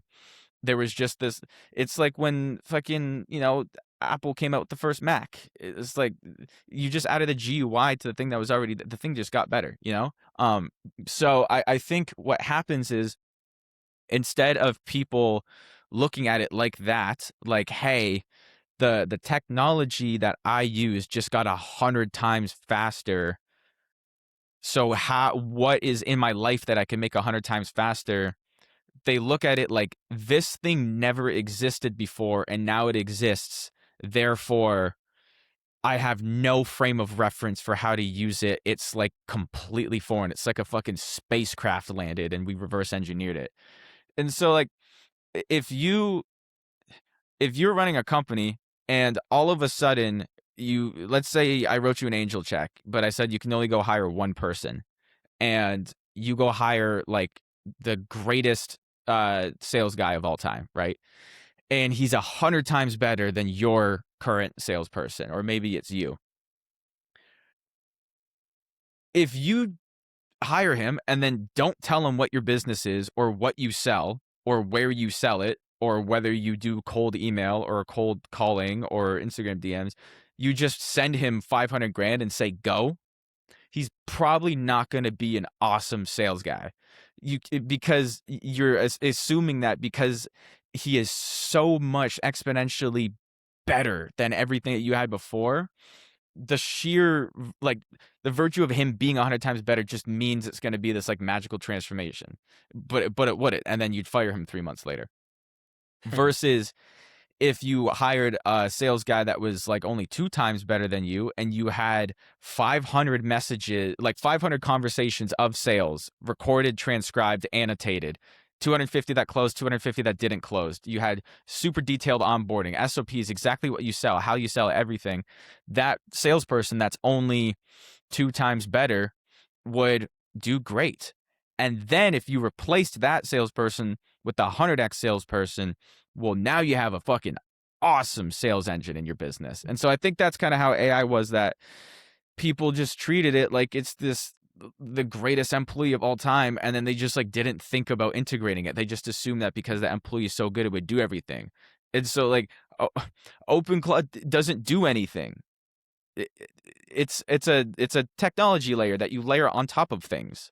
And so if you just like buy a Mac Mini and then throw OpenClaw on it and then just like poke it, like that meme where you're like poking it with a stick, like that's not how that fucking works. Like it's a fundamental mismatch. So I think most people, and not like shameless plug, but like it's the whole reason we're doing Darwin is because like most people just don't have businesses that could support AI. There's like this because they don't have businesses that could support like A-level talent.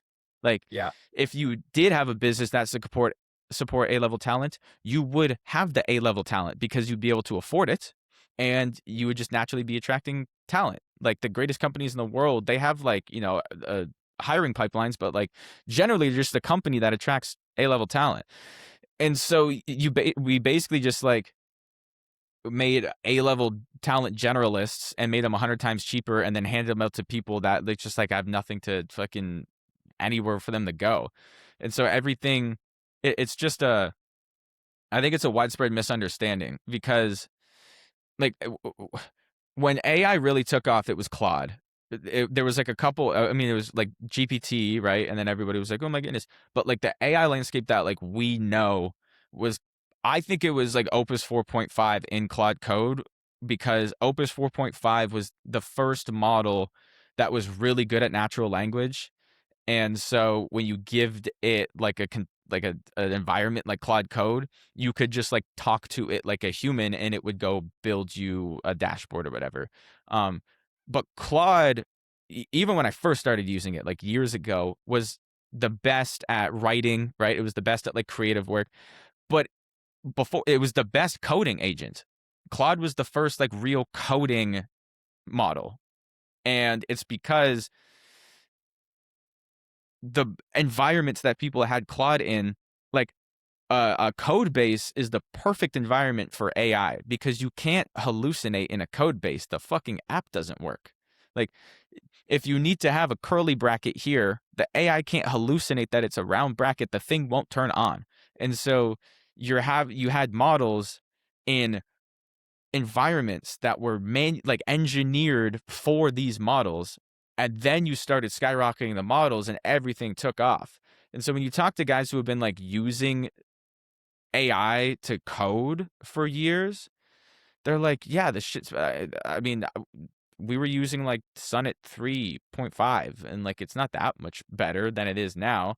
The only reason that it's ramped up is because everybody's been focusing on uh, uh, making it less important that you're in an environment. Like the reason Fable was like this great thing is because, not because the model like quantitatively is actually like that much better than Sonnet 3.5. It's that it just has like a wider application of things in more like creative white collar places. So I think it everybody who is like doing OpenClaw and not getting OpenClaw and getting Hermes and then not getting Hermes and like all this stuff, um it's just like a sign that they're not ready to actually use it, because the people who are actually using the new models and are actually using Hermes, like they've been using it forever, and their lifestyle or their business or XYZ has like been built to support it. So I do think it's like I do think like when Excel came out, like that was like the biggest thing ever, but only for companies who had really great bookkeeping and had really great financials and had really great CFOs, and their like paper ledger system or whatever the fuck they were using it before was already so dialed that that Excel was a direct gasoline on Mhm. the fire. Excel didn't change the world for businesses that weren't profitable and didn't need to track finances or just had really bad financial practices anyways. Excel wasn't a magic solution for that. They had to like rebuild the financials of the company, the like tracking Mm, system and the categorization, and then Excel was like this big thing. Um and it was like direct application, because like I can write a sales letter in Excel. It's probably not the right tool for the job, you know? So it's like, yeah, Excel was like the greatest at its narrow scope, which was a spreadsheet, and then businesses that had use for a really good spreadsheet got a lot of benefit.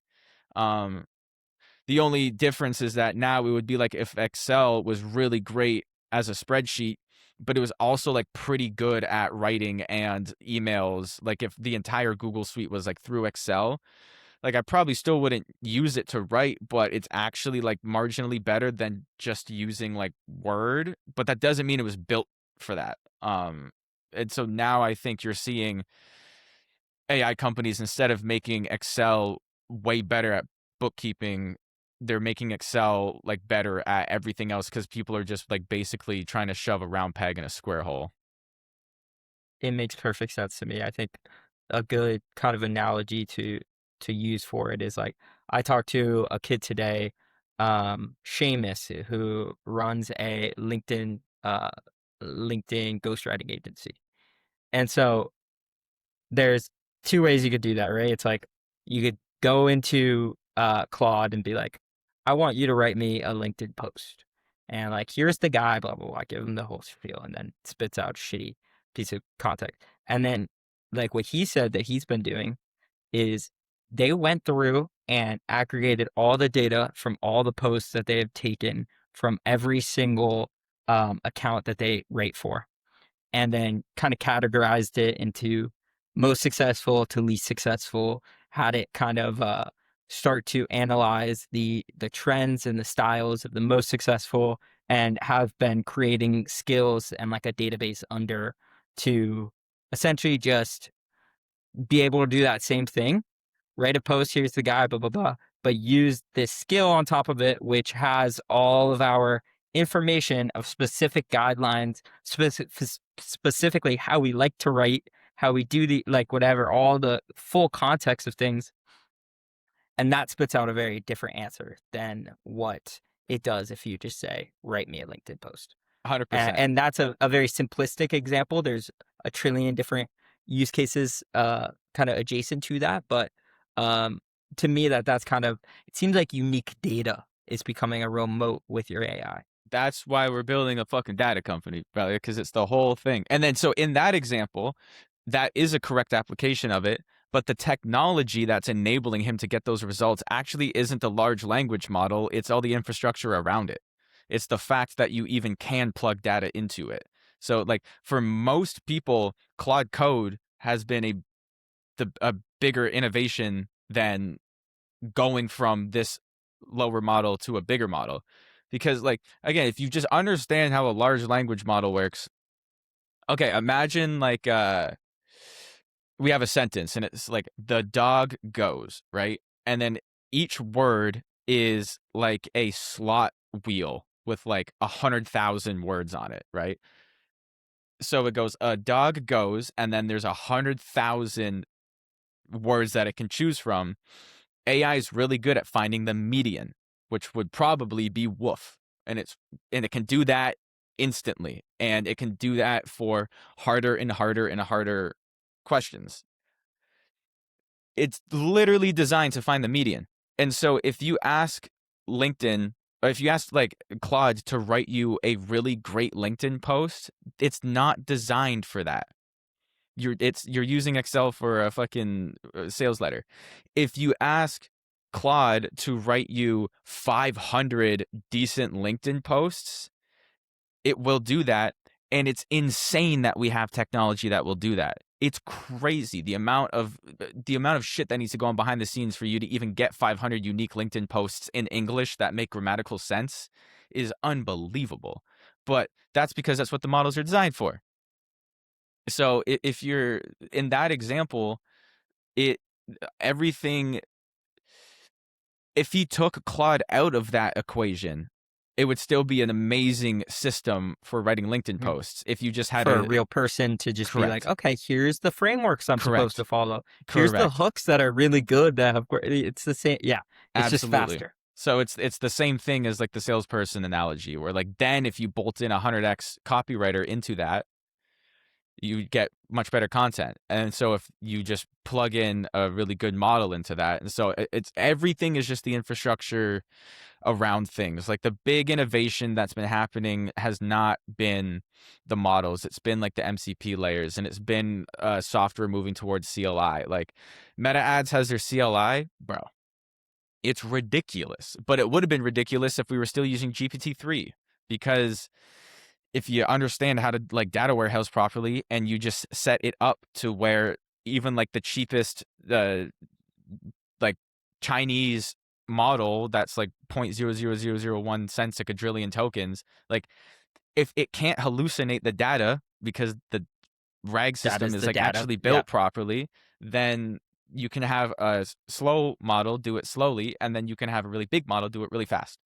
But it's not the model, it's like all this stuff. And then that's what I'm saying, like the big innovations in the models isn't reading a clean database 100 times faster.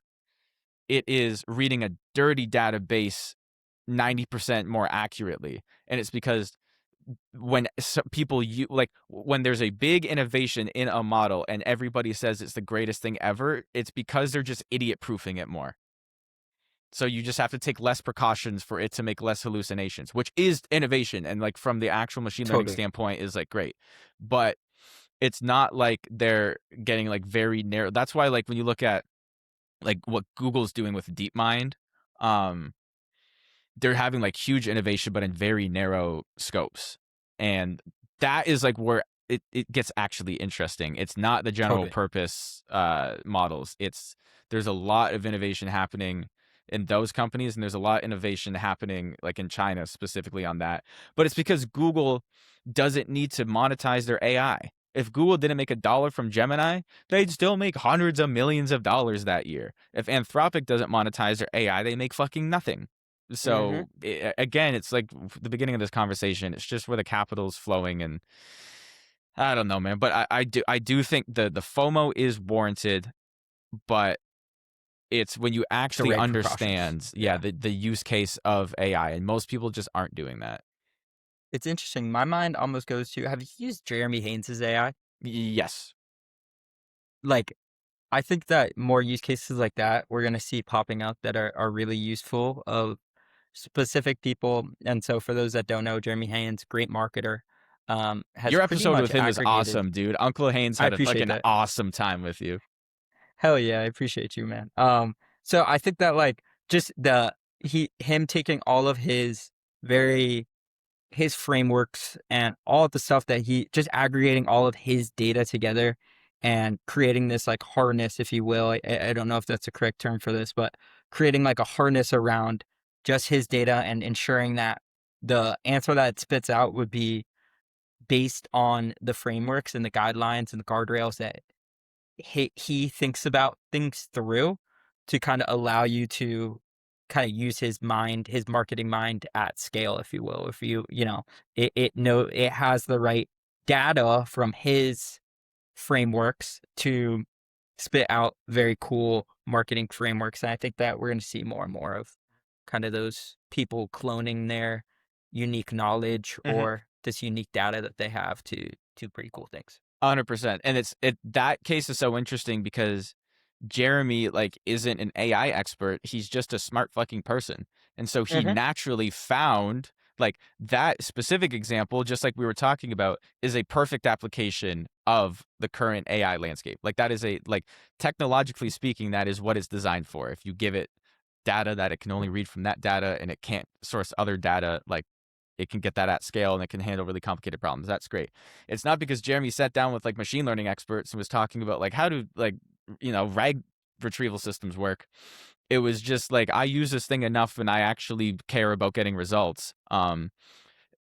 That is a big thing. Like if we had to, let's say we had to like code a banking app, right? Let's say the function of the big number at the top of your screen that tells you how much money you have, right? Whatever it looks like behind the scenes, if it has to add up all of the transactions or if it's just like a constant ledger that it like if you get $300 it like adds $300 into that, right? Whatever the technology is that gives you that number, adding AI to that is fucking stupid. Why would you introduce more variance into the number? Like we just write like a fucking Python script or something. Like that's not what AI is for.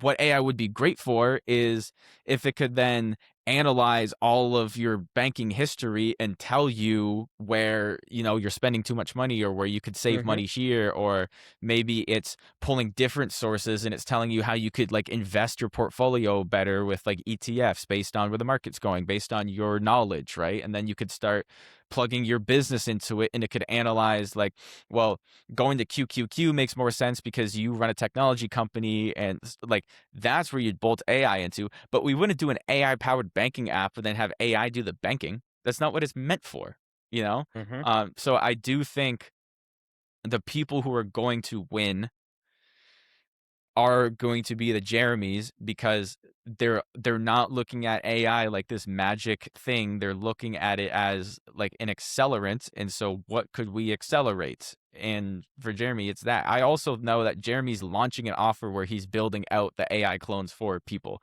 which is A, gonna crush, and B, I think is like for info, like an actual net positive. The last time someone yeah. launched an offer that like genuinely helps the entire info market, like the consumer side of it, um, that's going to be great because so many people are going to get more access to better information that don't need to pay high ticket for it. Like Iman's going to clean house with that. So 100%.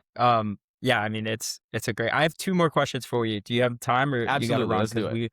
we're going 140 here, we could Whatever. You talk know all what you're day, getting brother. yourself into. Bro, well, we could talk all day, man. So I guess my follow-up question to that, and then I have a finisher, which is, so how do we give it the right data, right? So, like, you can paste it into the chat itself. You could use skills. Like I find myself a lot of times wanting to like get like certain books that I've read, and I wish I could just like talk to that book, you know? Like how would you kind of think about how do I ensure that it has the right data and that it can kind of think in that framework and not go off the rails and think in like the median that Hmm. it typically does? There's three ways. One, you hire someone who's been doing this for 20 years to do it for you, and you pay them 4 grand, and you try to find a way that you having that data retrieval system will make you more than 4 grand. Which is how most people should. Most people shouldn't be doing the shit they're doing. They should be understanding the technology and applying it properly. Um, Second is uh, like just understanding how to prompt AI so you can just ask it like before asking it to build something, say, hey, use Gemini Deep Research to say like I'm non-technical. I want to understand like vectorized databases. I want to understand rag systems. I want to like build me a full report on how data retrieval in AI actually works. And then you take that and then you give it to your AI and you go, hey, based on this, build me this. Because Mm. AI again is just going to try to do like the median way of building whatever you're asking it to. And so if you don't specify that you want it like according to this spec, so it's also just like it's rethinking how to use AI. The amount of people that ask me like, "Hey, I wanna get started with, like, Claude Code, and I don't know how to use Claude Code. Is there any resources?" I'm like, "Yeah, tell Claude Code you don't know how to use Claude Code. It'll fucking show you." You know? It's just it's rethinking again, if you treat it not like it's this, like, magical, omnipotent, all-knowing being, and you treat it like it's just a tool that will accelerate whatever you give it, then use that as that, like, don't use a sniper like a machine gun. Um, and then third is I think, and this is changing, but I think something I think most people have wrong is everybody's talking about how AI is gonna, like, replace engineers. I would love to see the metrics on how many more people have used GitHub and Terminal in the last 3 years than prior, because I had never used it by I had any never means. used it fucking Yeah. either. I couldn't write a line of code to save my life, you know? Typing in, like, dash, dash, dangerously, dash, skip, dash permissions, to me Oh. felt like I was fucking hacking the Pentagon, dude. Like, I'm like, "I can't Mhm. believe I'm typing manual stuff into this." The launching, like, npm dev run instead of asking Claude to, like, launch the local host dev server so I can pull up, like, shit like that. So I think if you're already at the point to where you can recognize the flaws in AI, like if you already understand the models you're using enough to tell me that you think it's not retrieving data properly and you want to build systems around that, like those are problems that traditional computer science students have been solving forever. Um, and so I think it's just, again, it's like if you picked up a guitar and then were just like sitting in your room for a couple months trying to learn how to strum chords, and then you're like, "Hey, do you have any advice on like how to write songs?" I was like, no, but it's probably not just gonna come from sitting on the guitar. You should probably like study music theory and study like the greatest songs of all time, reverse engineer it." So I think a lot of people are either too afraid to like start getting into the world. Like if you're going to use, there's a lot of great rappers out there that have already solved this. And so if you're non-technical and you want to stay non-technical, then like don't use the models. Go use tools that other people have used with models, and you're gonna have to pay a monthly subscription for it because they already did that work for you. If you want to figure it out yourself, um, go study coding. Like go put yourself through like a little, there's so much like free boot camps on YouTube and stuff. Like actually just like immerse yourself into it, because you'll have these light bulb moments. Like the I sat at my desk for 6 months just trying to use Claude, and it was like, the craziest. Remember like peak like early vibe coding days where like you couldn't sleep because you was just like, "Oh my god, I'm building so much stuff." But all the light bulb moments came in when I actually started like, again, it's the same thing I said, like how I didn't know like geography or history or math. I just learned like marketing, and then I had to backfill it. It's kind of the same thing where everybody's like skipping the steps of actually understanding like just basic computer science. And again, it's the same thing as like if I handed you a guitar and I say go play, like you don't even know what it's like to play guitar. Like, there's zero frame of reference. So it seems impossible. It's the scariest thing. Your brain has never connected the synapses that put your fingers into a G chord. But the first time you do, that neural pathway connects and you're like, "Whoa." And I think that's what it's like when you start understanding just like the basics of how computer systems work, how code bases work. You make such exponential progress because AI is not demystified. Like I I could tell with I have a 100% radar and AI written copy, and I could probably tell you the model that's used, because I've used it so much to write copy, but B, I've built so many writing systems with AI and with different models that like I understand how they work. Like I can so it's the same way that somebody could listen to a song and be like, "Oh, I know that's like a Gibson guitar," because they've played so many Mhm. guitars, but they also understand that like the shape of the Gibson has like the resonance because it's like a maple headstock or blah blah blah, and they can just like hear that. Um, so I think it's if you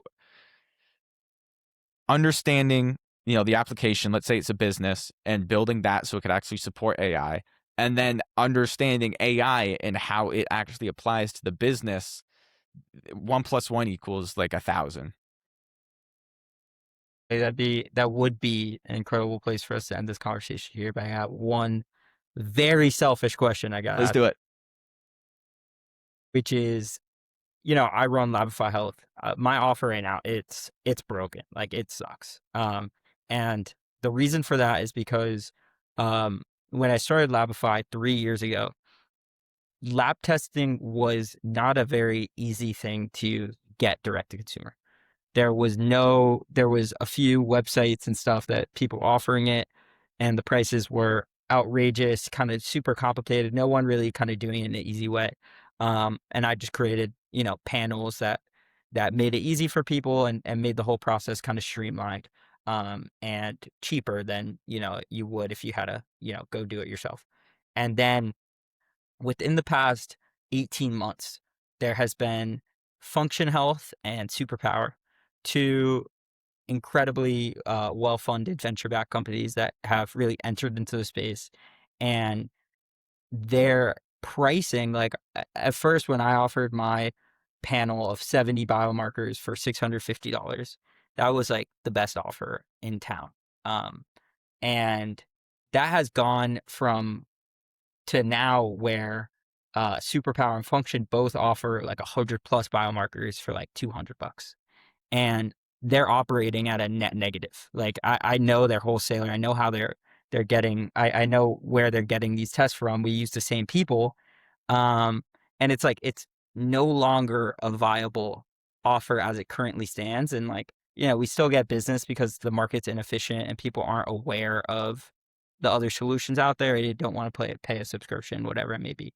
Um, but I just know like this offer as it currently is done. Like there is so my there's kind of three directions there, which is one, it could turn into a health coaching company.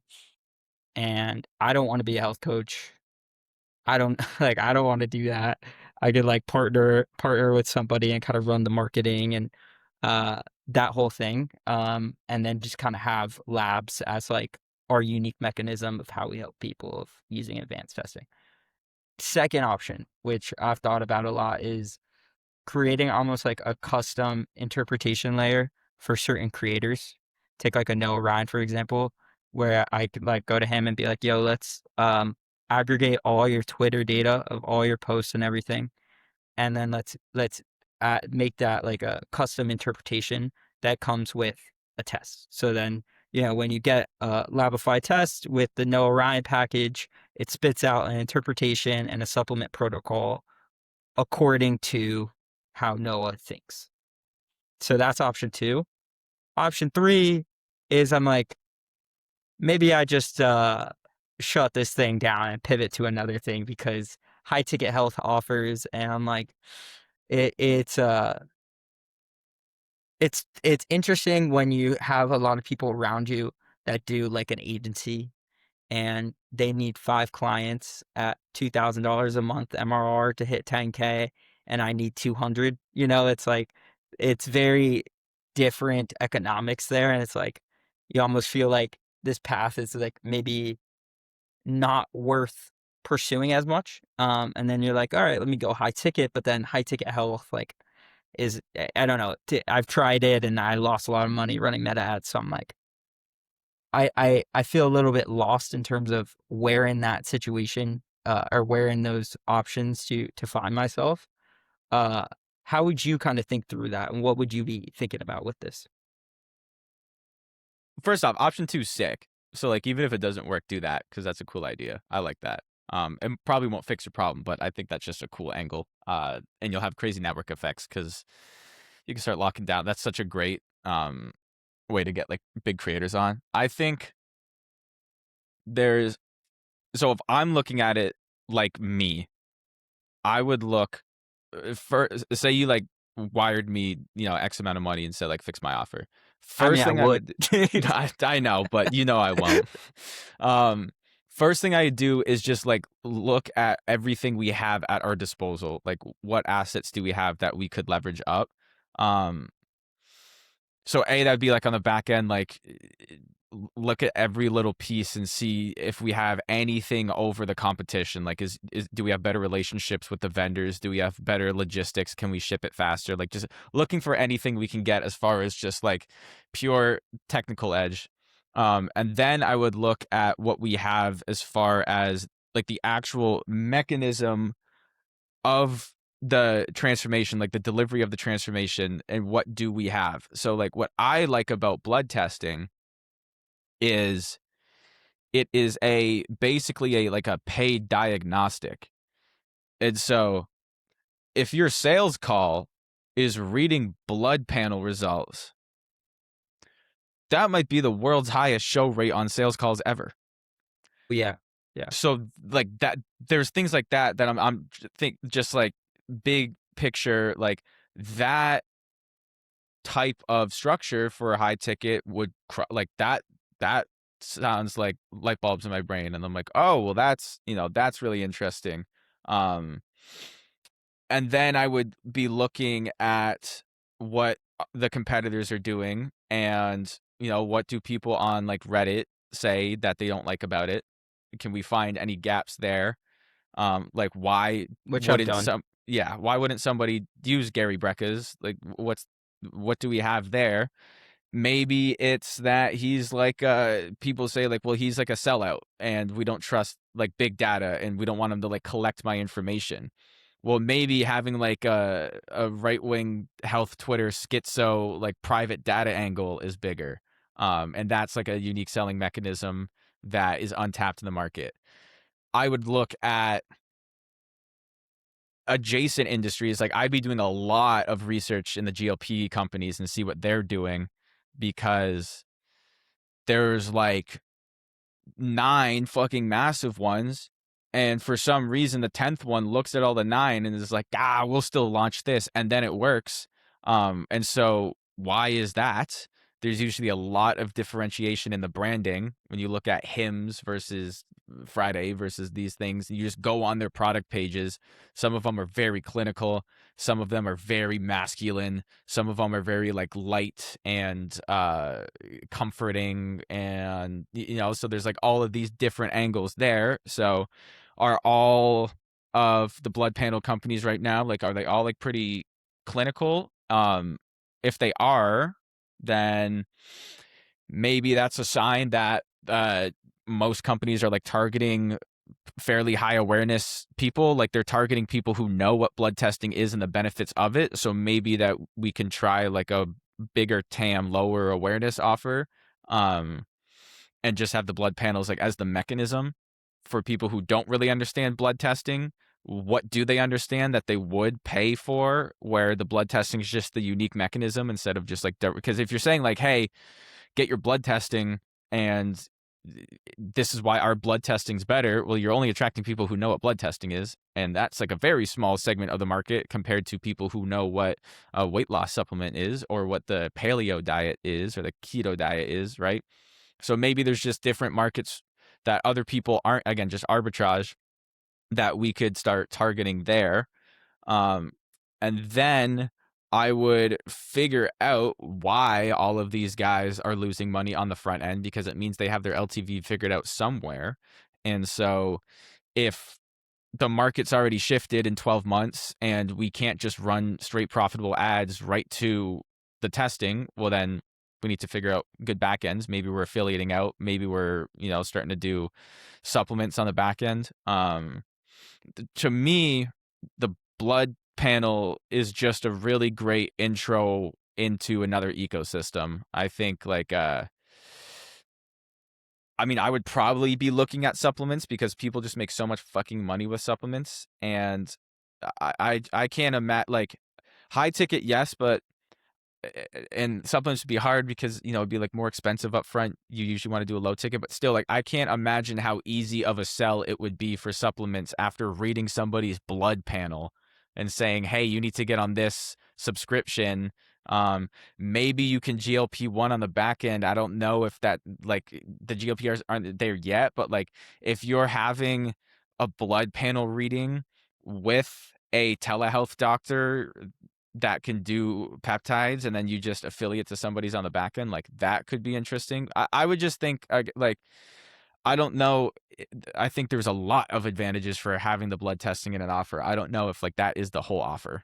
And I think it's probably I like a agree. really good intro. I would think a lot about how can you use the fact that you're getting a ridiculously high show up rate to this call to your advantage. I think I would probably start there and work backwards. To me, that's the biggest like advantage that you have. But that's an advantage over other offers that aren't blood testing. So I don't if just the blood panel market is getting competitive, get out or just expand or look better. I think you might be like digging yourself deeper to just try to like go after these guys, you know. Yeah, dude, it's so I'm sorry, kind that's a of non-answer, but I would no, have to like it's do a 5 hours of research. oh 100%. Well, it is a great answer. I think a couple things there to kind of just give you a little bit more context in terms of the competitors. Like if we're talking superpower and function health, which are the two that kind of gain market share. Um, those people, they do the test and then they have like a very compliant AI analysis, quote unquote, that the biggest, if you read, I've read every single trust pilot, every single review on both these companies. The number one complaint on both of them is like the interpretation sucks. I want to talk to somebody on the phone that I could actually, help me understand these things. So from that aspect of things, there's a huge competitive advantage there. I think the issue in terms of leading with the blood panel as then, you know, going the blood panel on the front end and then having, something on the back end, whether that's supplements or coaching, whatever, um, is that it's a very high consideration product and um, it isn't something that is as much of a impulse purchase. Hmm. And like, although our pricing is, 650 isn't the most expensive thing like most expensive thing in the world. The time from the consideration time in terms of somebody actually purchasing to figuring out about us is like ridiculously high. Um, to the point like where we'll work with an affiliate where they'll make a post, it'll drive traffic to the site, and we'll be like, that didn't work, like no sales. And then 6 months later, we get like 8 sales from that affiliate. And so there's this really long period of time where it's like, oh, yeah, I know I need to do that, but it's like kind of something people push off and it doesn't have the same. And maybe that is a lot of like marketing, maybe a limiter on my end of things like I could do to kind of expedite that process. Hmm. But that's one thing. And then, um, in terms of the GLP-1 stuff, dude, it's actually pretty interesting. Like I'll kind of fill in the audience and you in terms of how that stuff works. Very easy and very cheap to sell GLPs. It is a company called Open Loop, which pretty much what they have is a physician's network of doctors in every single state that will sign off on the order. And all you have to do is you pay 4K up front and then 2K perpetual after that for to be able to sell the prescription. And then they just take like I think it's 10% off each sale or whatever. And they'll Uh, power your checkout, which is fucking crazy. So you don't have to and worry they'll about power your payment checkout. So you've processors. you've looked into it a little bit? Come on. Yeah, of course. I Yeah, almost so launched a it's super peptide fascinating. company like 2 months Did you? ago. Yeah. Well, I was Yeah. good. I partnered. I'll tell you off there. Yeah, I yeah. got. Yeah. But I would look at where in a sales process the blood panel would be a huge benefit. Like Mhm. I don't. Maybe it's not the front. Maybe it's not the end. I like when I think of like blood panels, I think of Gary Brecka because I went really deep down like the MTHFR gene or whatever. Yeah. Yeah, yeah, yeah. That was like accidentally one of the greatest direct response angles I've seen, and he just like I think it was like Incredible. I mean I think he's like was genuinely obsessed with I that, agree. Yeah, yeah. but like they could have ran that fucking Joe Rogan episode as a long form VSL and just pushed people to like 40% of people have the MTHFR gene. Do you have that? And like going, and that's when I had like, I was dealing with my chronic fatigue. And so Mhm. bro, if they said it was 5 grand, I was in. Like, he had me so in. And so I think, and that it wasn't the blood panel, it was It was the the methylated B vitamins. correct. But the mechanism I needed in order to know that my methylated B vitamin complex was $650 blood panel, because it's a test whether you have it or not, or whatever it was. Maybe you could just test The for it and swamp. then you'd Yeah, yeah. upsell, right? But like, that isn't a, like, the offer isn't the blood panel. The offer is, hey, do you have like this gene that 40% of people don't, and if you don't address this gene, literally everything else in your life doesn't work. Mhm. Well, that's one hell of a sales argument. So I think of like that, and then also this. I mean, I'm probably biased, but like, is it the detox dudes or the detox guys? Yeah, those guys are they do great work. Yeah, yeah, I'm Bro, they familiar with them. fucking rip. Like, Yeah, I think they're I'm so like good. on the upper echelon of esoteric health knowledge, to where like I'm not buying anybody's course, and I'm still on their email list, and I still read them, and I guess I'm like, fuck, maybe I do need this. And I'm like, I no, do, I don't. I yes. already have all the Yes. supplements on my fucking shelf. Like, it's, but they're Mhm. so great. But their audience is primarily burnt out entrepreneurs. And Mhm. they basically say, hey, the fatigue's not your fault. It's this thing and this thing and this thing. And you can fix it in like 12 weeks. Um, but then the parasites come back. And so now you need rebilling. And then if you don't do it properly, you can't just like spam a bunch of like parasite detox protocols. You need coaching. Like, so the, the, in that sense, like, the So fact yeah. that the product itself isn't permanent and that it needs guidance, I would be looking at that as like the advantage, right? With Gary Brecka's, like, the fact that you need to test before you try the solution, I'm looking at that as the advantage. And so maybe you need to find like an angle that I works. got one kinda Yeah. as you're thinking about that, like, well, just like the, there's blood testing, and then we have these things they call 'em, like, functional medicine testing, which is, like, stool tests and different combination of, like, urine, blood, saliva, and, like, the stool test, for example, tests your microbiome, and, like, everybody knows and not no other company really pushes these tests that much because the margin on them is horrible. Like, we get it for 320. They're in the marketplace for like 450, 400, 500, kind of depending on where you get it from.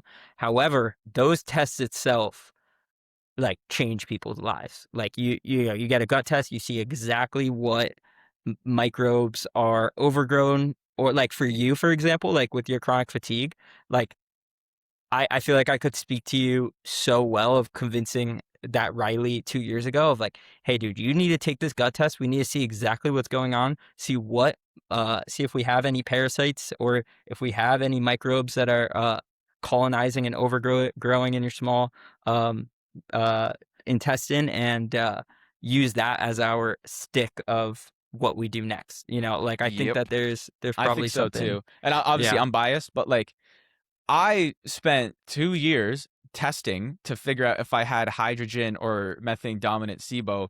And I didn't know that that was like a very common test that happens. And like, exactly. Yeah. I had no idea, because I never went to my doctor and said like, hey, I have these things. Maybe I need a SIBO breath test. It took me 2 fucking years. So if I got hit with that, yeah, what I like about that angle is, for when you're talking about like a gut microbiome and that stuff, like, we talk about this where like, for me, the magic pill was antibiotics. For most people, Mhm. antibiotics doesn't work. When you have like really bad gut issues, especially me, like SIBO, to where like it's up here, supplements like don't really work, because they're not getting there.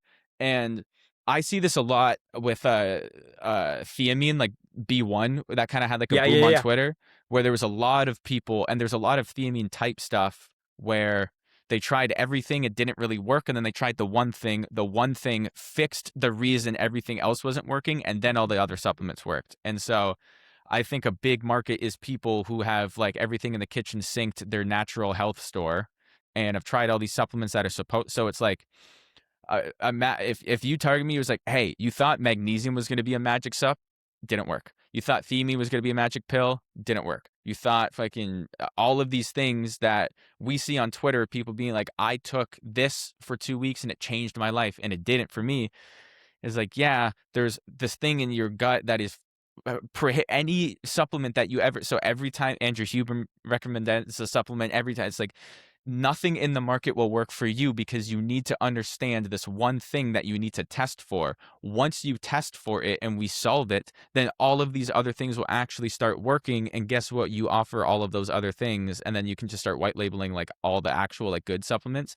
But I think if your product is the prerequisite for supplements to work, there's a lot of fucking people who take supplements, and there's a lot of people who Mm. take supplements and they don't work. And so if you have the reason that they don't work, Yeah, we might have something there. pretty Riley, solid. dude, we could talk all day, brother. I I know. I always appreciate you, man.